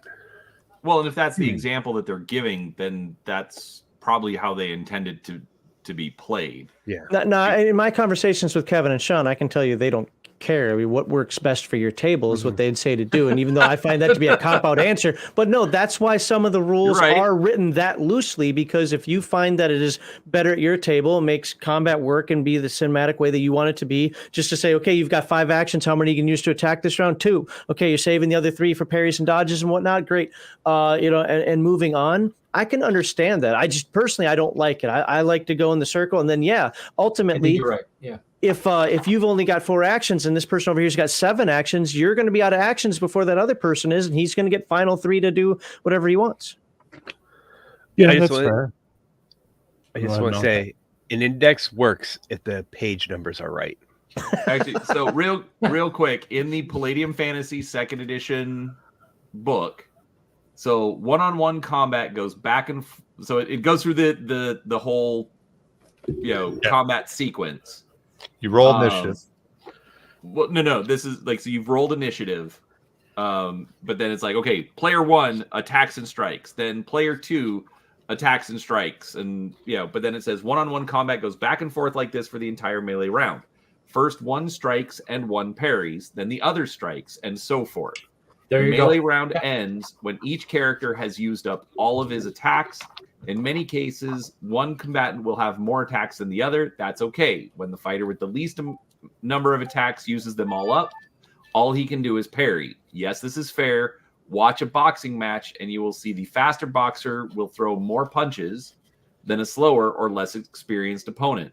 When both combatants have used up their attacks, that melee round is over and the next one begins. Start again by having everybody roll for initiative and repeat as above. So that is straight out of the books, round robin. Yep. Don't dump it all at once.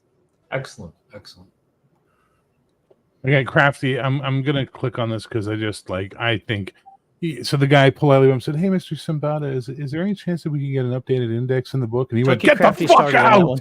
I highly doubt that's how that played out. Come on. No, I doubt. I don't doubt that the person got kicked out of the booth, but it was probably not just that one question. Yeah, exactly. I find that very suspect. You know what I mean? So you're going to get a load of text now from Crafty. Of course I am, but that's what I do. I get loads of text from Crafty, and then he comes in and tells me about his friend Woods experiences. I don't know where you live, man. People are believing weird shit in the woods. That's all I'm saying. Anyway, okay.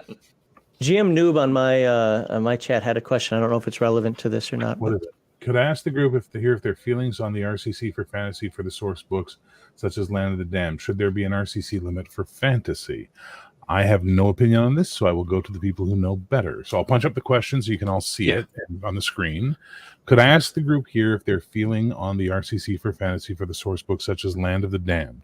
Should there be an RCC limit for fantasy? Bring up his next comment down at the bottom, because that'll clarify a bit. Max, you're limiting your play just being human. You're a human. Why not mix it up for a fantasy story? Okay. Let's just go back to the original one, because that seems less like a clarification and more of just a shot at Max. I play humans. I don't understand that, because if I were running Palladium Fantasy, my only limitation is I generally say you're either the good guys or the bad guys. I'm not going to allow an ogre and a troglodyte to be in the same group as an elf and a dwarf. That's really my only limitation that I put on. I don't care what you play in Palladium Fantasy, but I don't run Palladium Fantasy games. I run TMNT, so everybody's non-human. In fact, I force you to be not human. Now, I play humans because I'm not as bad as him in this one, but I'm very human-centric. Like Heathen Dog is. I believe that humans are the ones that are supposed to be the heroes. The other races are just dumb demi-humans. I don't care. But as far well, there you go. But as far as now, well, the demi-human I play in D&D is gnomes, so I mean, people complain about that constantly. Now, but as far as I could what limitations? I mean, if something would I allow a minotaur in the game if it fits the setting? If we're playing in the area where a minotaur could be, sure, and then expanding from there, okay, yeah, but you're gonna be treated like a minotaur. Yeah, I'm actually going to have to ask, if you don't mind, GM Noob 89, if you could actually, because I don't think we're understanding the question you're asking. So you take a moment, reformulate the question. Brian, okay, sorry. Reformulate the question, come back, and then we'll try and sort of answer it based on that. But it seems very chaotic as to what you're asking. Brian's squirrel brain apparently has deciphered it in some way, and now we'll let Brian talk. But I just would like you to rephrase the question for the rest of us. I think what he's talking about is allowing, at least the way that my brain reads it, is should you allow or should there be a limit on what races you can play in the game? We're not going to play dwarves. We're not, or I don't like the wolfen, so you can't play those. I'm out.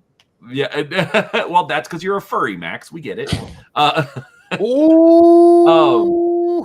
He only plays after the bomb, Bear. Come on, it's a given. He could be a scaly. But no, I mean, it goes back to what Max was saying, that it's very much the race as class from old school D&D. Yeah. And that's a GM question. If the GM wants to limit it, fine. If you don't want to limit it, fine. But Palladium absolutely is about, here are the tools. Yep. Do what you want with them.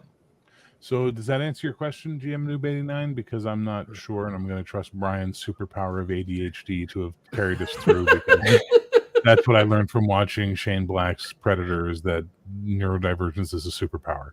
Now, I want to chime in on that. Question, the question there was a question directly asked me. Do you mind if I answer that, guys? Oh, go ahead.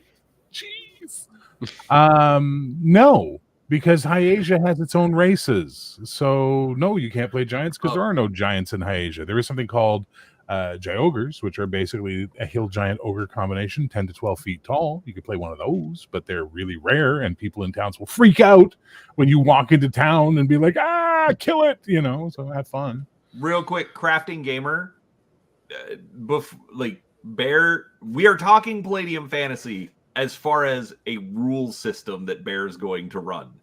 If you want to know what Bear's actually going to run, you really need to join Bear's Discord. Yeah. Because I'm going to do videos about it. There will be videos coming up where I'm going to explain Hyasia to everybody, and because that's why I'm generating all the AI art right now for the races and stuff. So there will be more to come. But yes, if you join the Discord, you'll get to see a lot of that stuff. And Hungar is going to call you a furry from now on, Max Leo. And there was an absolute info dump. For those that don't know, I work nights, and so Bear started this whole conversation yesterday morning. It was like, oh, this is kind of cool.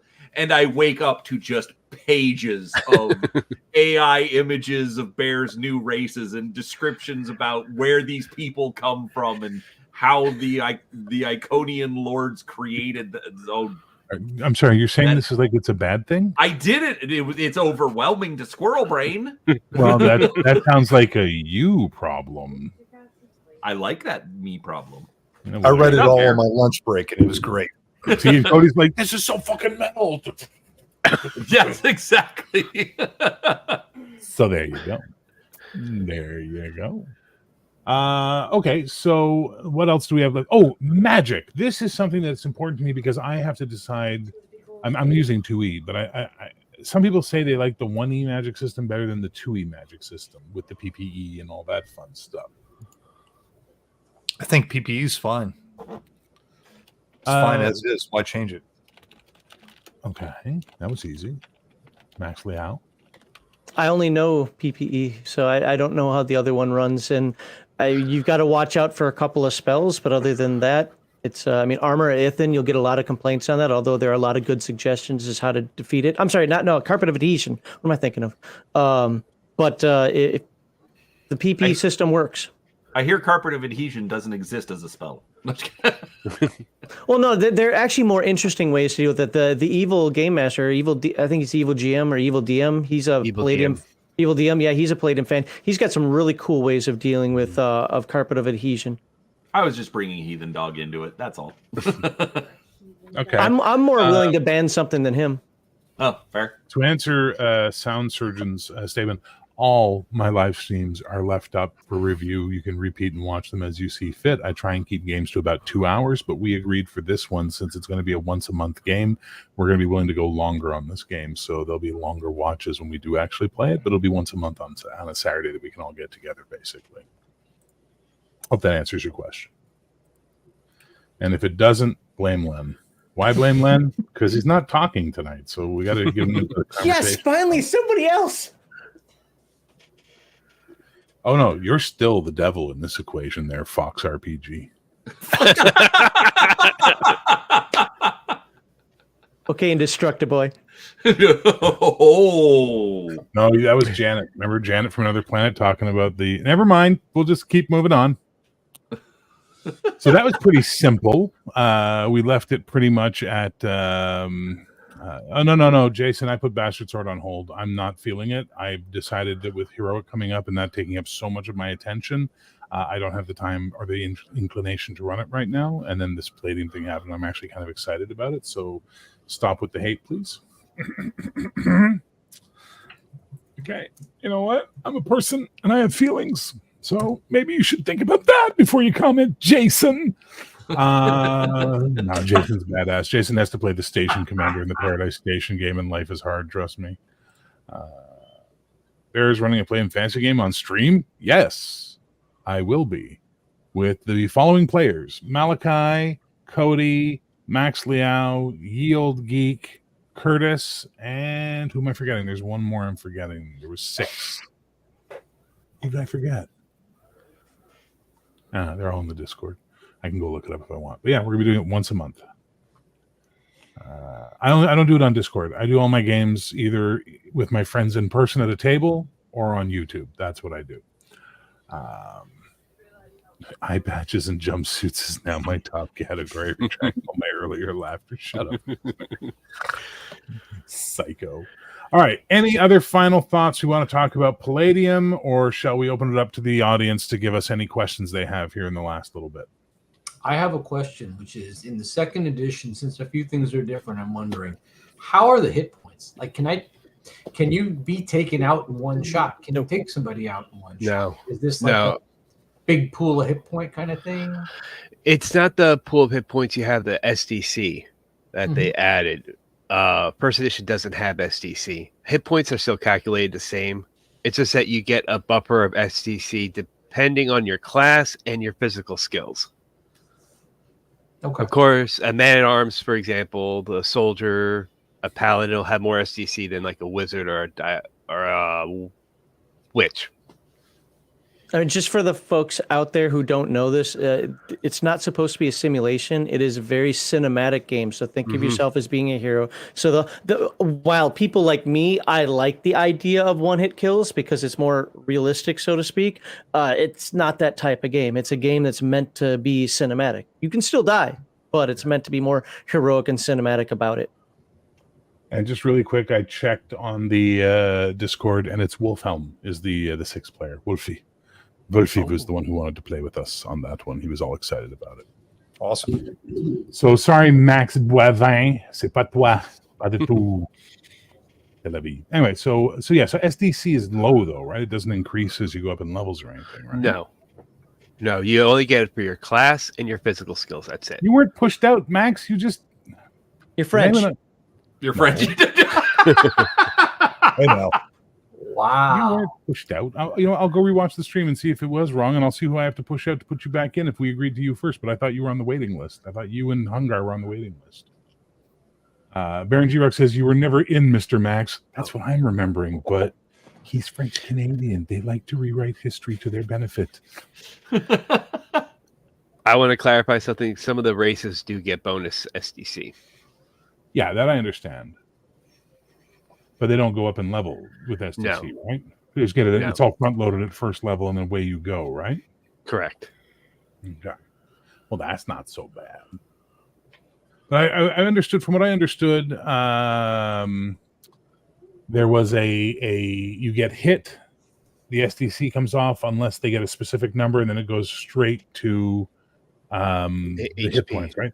You know what? I think it's Max, Nat. it's your name here, everybody. I will rewatch the conversation and readjust as need be. Okay, Mazel tov, peace to you all. Find the middle road like Siddhartha. You were saying, Malachi? I believe it's a natural 20, and then I think depending on your hand to hand and the level it is, I think it might increase it. What, that the attack goes straight to hit points? Yeah. Interestingly, didn't they take this exact system and port it over when they did Star Wars 3.0? When they did when TSR or West End Games or whoever it was at the time did the D&D 3.0 and D&D 3.5 versions of the Star Wars RPG, didn't they have they had that same structure? Something similar. Vitality points and hit points. And wound points. Right. And if you hit a crit, it went straight to your wound points or whatever, but otherwise it was your vitality. I think it was a similar sort of setup. Yeah. Yeah. And vitality was based on level, and I think wound was just based on your constitution or something. Yeah. Yep. So I haven't played Palladium Fantasy in quite a while, but I thought that Palladium Fantasy only went direct to hit points if you had trauma attack, but I could be, or sorry, a death blow. I think that's what it is. Yeah, it's death blow. Okay. So that's the only way to bypass the SDC then? Yes. That's my understanding, but rune weapons get really weird, and I don't know. And so there's some magic. I haven't done magic in the game. Okay. So James has clarified us. Basically, when he spoke to Wolfie had said yes for the heroic playtest, and I was tired and got confused on that one. So I've removed Wolfie, and I will talk to him on make sure he knows what's going on. And Mr. Boivin, I have added you in. There we go. Look at that. We found happiness and peace because of the guy from Nova Scotia. Thanks, James. Also, James, reach out to me on Discord. I got to make an arrangement to get a replacement bottle somehow, and you're the only one close by to these guys, so we'll have to figure something out. It took me a year to go through that bottle, by the way. Proof I'm not fully Irish, right?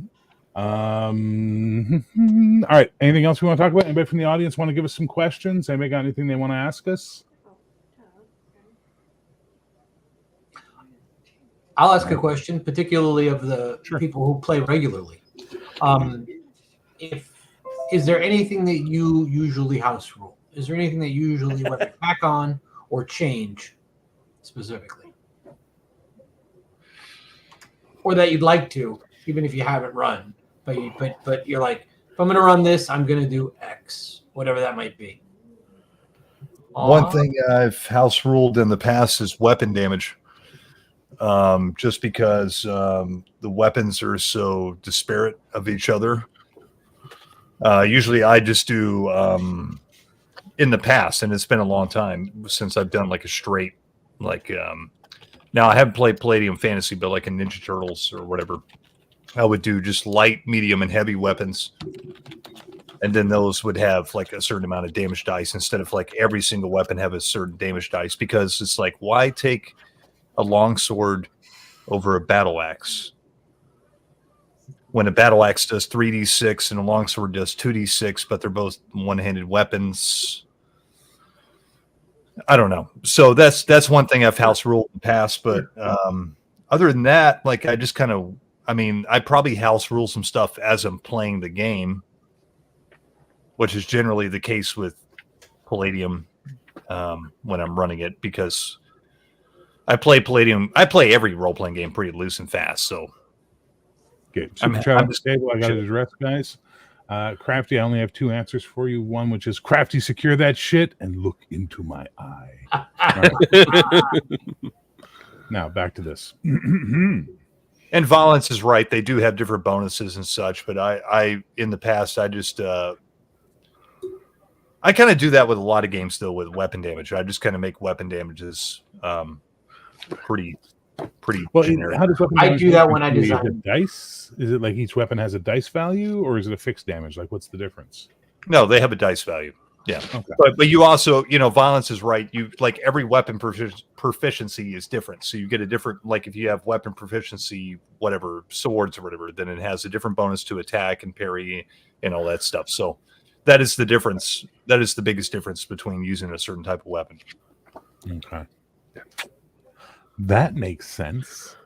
And and just looking at it off the top of my head, weapon proficiencies are very different in Palladium Fantasy versus the other games. I like literally this is the first time I've seen it this crazy, where every single weapon proficiency is like, oh, you're gonna get these extra attacks, you're gonna get all these, these. I mean, it these is a kind of fantasy-based game. I mean, Rifts, they're really expecting to use guns.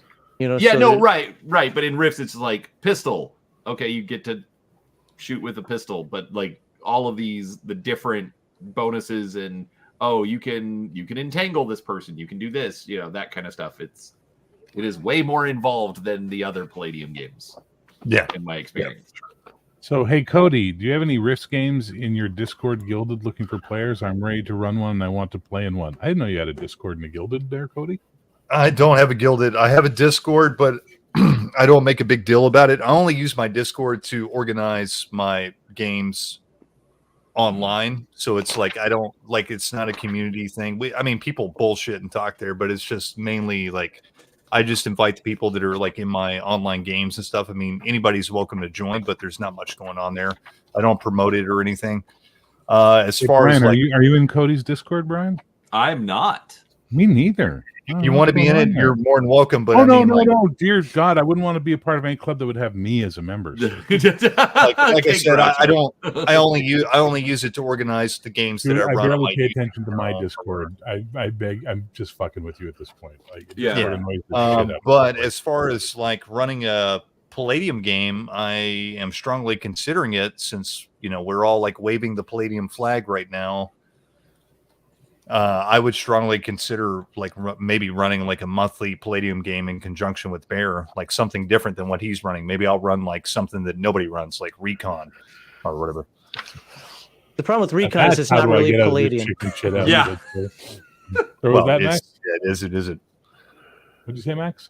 So the problem with Recon is it's not really Palladium. Don't tell that to Kevin or Sean, but it's not really Palladium. He uses a whole different system. It's a completely different game, yeah. Yeah. That uses the 2-hit template? The original Recon did. The original Recon used that template, right? Yeah. Well, but also it's like, I think generating stats is like literally roll percentile dice, and that's your stat, as opposed to 3d6 or whatever. Yeah, it's all percentile. Is super weird. First of all, insert name here. I'm ride or die with Cody because we got the shaggin' wagon with the Karna on the side where Nerd wants to be the pterodactyl. You understand? You don't even know. Y'all can hang out behind the school for 20 minutes. We're going on the road trip. I think you should run Rifts, Cody. Though I know Brian wants to run Rifts. So I don't know. I would totally. I'm only run planning on one shot, so because I think your Rifts would be metal as fuck. Oh, it totally would. Yeah, no, I would absolutely run Rifts. Actually, I've had a couple people ask me to run Rifts recently. So, but I don't want to tread on Brian's stuff. No, I think what Brian should do what he was asking on the Palladium Gilded is, could he run Shadowrun using the Palladium system? Oh Jesus! No, just Shadowrun. It was in second edition. It was just a theory that I had. I'm like, it could be done. I would suggest using Heroes Unlimited as the template for it. You've got Bionics. You've got just make it a dystopian setting, and you can make it happen. You can have the operator be the equivalent, like you'd have to mix some things. You can be the street samurai. You can have all that. The rigger would be the operator. Yeah. It's it was a thought experiment. Yeah. It's a good thought experiment. You got a couple more coming from that blaming me for everything video today there, Brian. Don't worry. I didn't. I said good things. Shut up. Never met you. Don't know you. Who's Brian? Actually, I think everyone here. So. Well, because of me? No. You met Liao. I met Liao because of you. No, I think I said good things about literally everyone. I didn't hear you say much about Malachi, really, to be honest. And I might have. Like, I'm sorry, man. And you left out Eli completely, by the way. I was I watching. I think did- I missed oh. someone. I'm like, Eli. And that's Your why I blood? said I probably missed someone because, dear Lord, Len, you got to mention, but no, you probably didn't watch the video. Oh, so that would be Dory. Which one was the pretty one that in the Hobbit, the Turiel fella? Was it Dory? Is that the one that was pretty? The Hobbit. Nobody watched the Hobbit. Okay, moving on. There we go. There we go. Well, I think that brings us to the end of the conversation. We're coming up on the 10 p.m. hour, so I want to thank you guys for being here very much. I want to thank everybody in the chat who participated. All the super chats were great fun, and it was a really good time, despite one little hiccup, but we ignored the hiccup and it went away. It's pretty awesome. Yep. So, Brian, chill your shit. Gaming with ADHD. I have been super lazy about doing pre-recorded videos, but I am trying to be better. Hence, starting with today's, my RPG goals for 2024. But I talk about everything on the tabletop: miniatures, role-playing, board games. If I'm interested in it, I'm probably going to talk about it. So come hang out. I do a couple live streams a week painting miniatures. I'm really, really trying to make myself get better about doing topics and tangents on Thursdays. I'm just bad at scheduling interviews. And I talk too much. So thanks. Hardly. And occasionally you get to hear the peanut gallery banging pots and pans. Thank you kindly, sir. Malachi, chill your shit.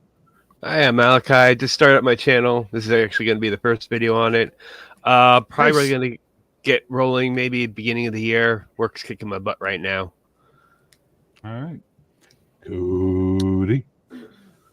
Yeah, you know me. I'm GM Cody. I got a small channel, and I generally talk about old games that I grew up playing from the 80s and 90s. And I don't have like one specific type of game I talk about. I talk about miniature games. I talk about board games. I talk about role-playing games. And I generally do a video once a week. And of course, I'm on the Four Color Cafe here Wednesday nights, and I play in Bear's Star Trek game. And it looks Dr. like I'll be Taylor. playing. Yes, Dr. Jeb Taylor. And it looks like I will be playing in Bear's Palladium game, which I'm really hyped about. So, yeah, but that's an easy one. That's once a month. It's not going to be. Yeah. But no. Cody is ride or die. If you are not yet subscribed to GM-Cody at GM-Cody on YouTube, you're a bad person, and we hate you. So there you go. Yeah. Get him to 1,000, guys. He deserves money for all the awesomeness he brings to all of us. Cody is literally 100% the best guy we all know. Bring it, Cody, on the Friday stream. Yeah, chill him out some more. Really do need to get Cody on the Friday stream. Okay, and now my former boss. Len, chill your shit, please. No, not today. The next time I definitely will, but this time I actually just wanted to take a moment to say thanks so much for inviting me on to this thing. This is the first. We're wrapping up. This will probably be the last one of the year for me, and I'll see you next Wednesday. But we'll be in 2024. And I wanted to wish everybody here on screen and everybody who's listening and everybody else who watches a safe, happy, healthy, and prosperous 2024. I hope all good comes your way, and whatever bad is smooth sailing, and just builds your character. So I want to wish everyone a wonderful 2024, and be safe for New Year's Eve. Thank you. Brian, would you mind showing Len shit for him, please? Everybody, Lakeside Games, there's a fantastic game you can get. $5. It even has an expansion for another $5. Oh, darn, you're in it for a whole $10 called Black Star. You should check it out. And you can get print on Lulu, and he gets a better cut. That's true, too. Love you, Len. Thank you, baby. Mr. Liao, could you please show your shit? Certainly not going to show Lulu. Thank you to everyone who is watching. Thank you to Bear for inviting me. I really appreciate that.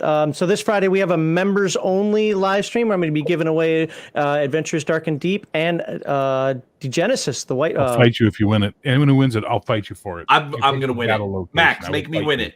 Just so that Bear can get annoyed.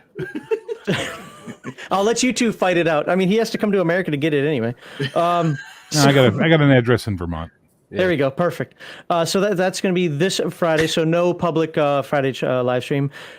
The next Friday, I want to put this out here because this was a Palladium thing. We're going to actually, unless something really weird newsworthy comes up, we're going to make a character for some Palladium game. I don't know what, but that's going to be the Heroes Unlimited, After the Bomb, Rifts. I don't know. Well, probably not Rifts, but but for one of the games, we're going to make a character. We're going to talk through the process and so forth. So that'll be the Friday after. RPG Digest will be back in 2024. The first two games I'm covering are Aliens Unlimited and the Galaxy Guide.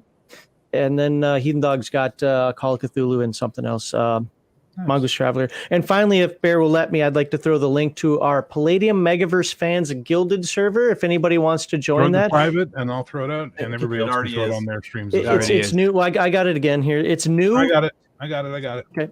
It's new. So it needs some love. So don't go expecting you're going to find everything there, but check it out. You can join it as long as if we're pretty strict about the rules. It's not the legitimate Discord server, but check it out. So. Yep.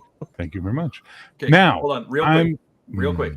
Max, is 4 hours on the rando stream, is that enough time to make a Palladium character? As long as it's not a Rifts character, yeah.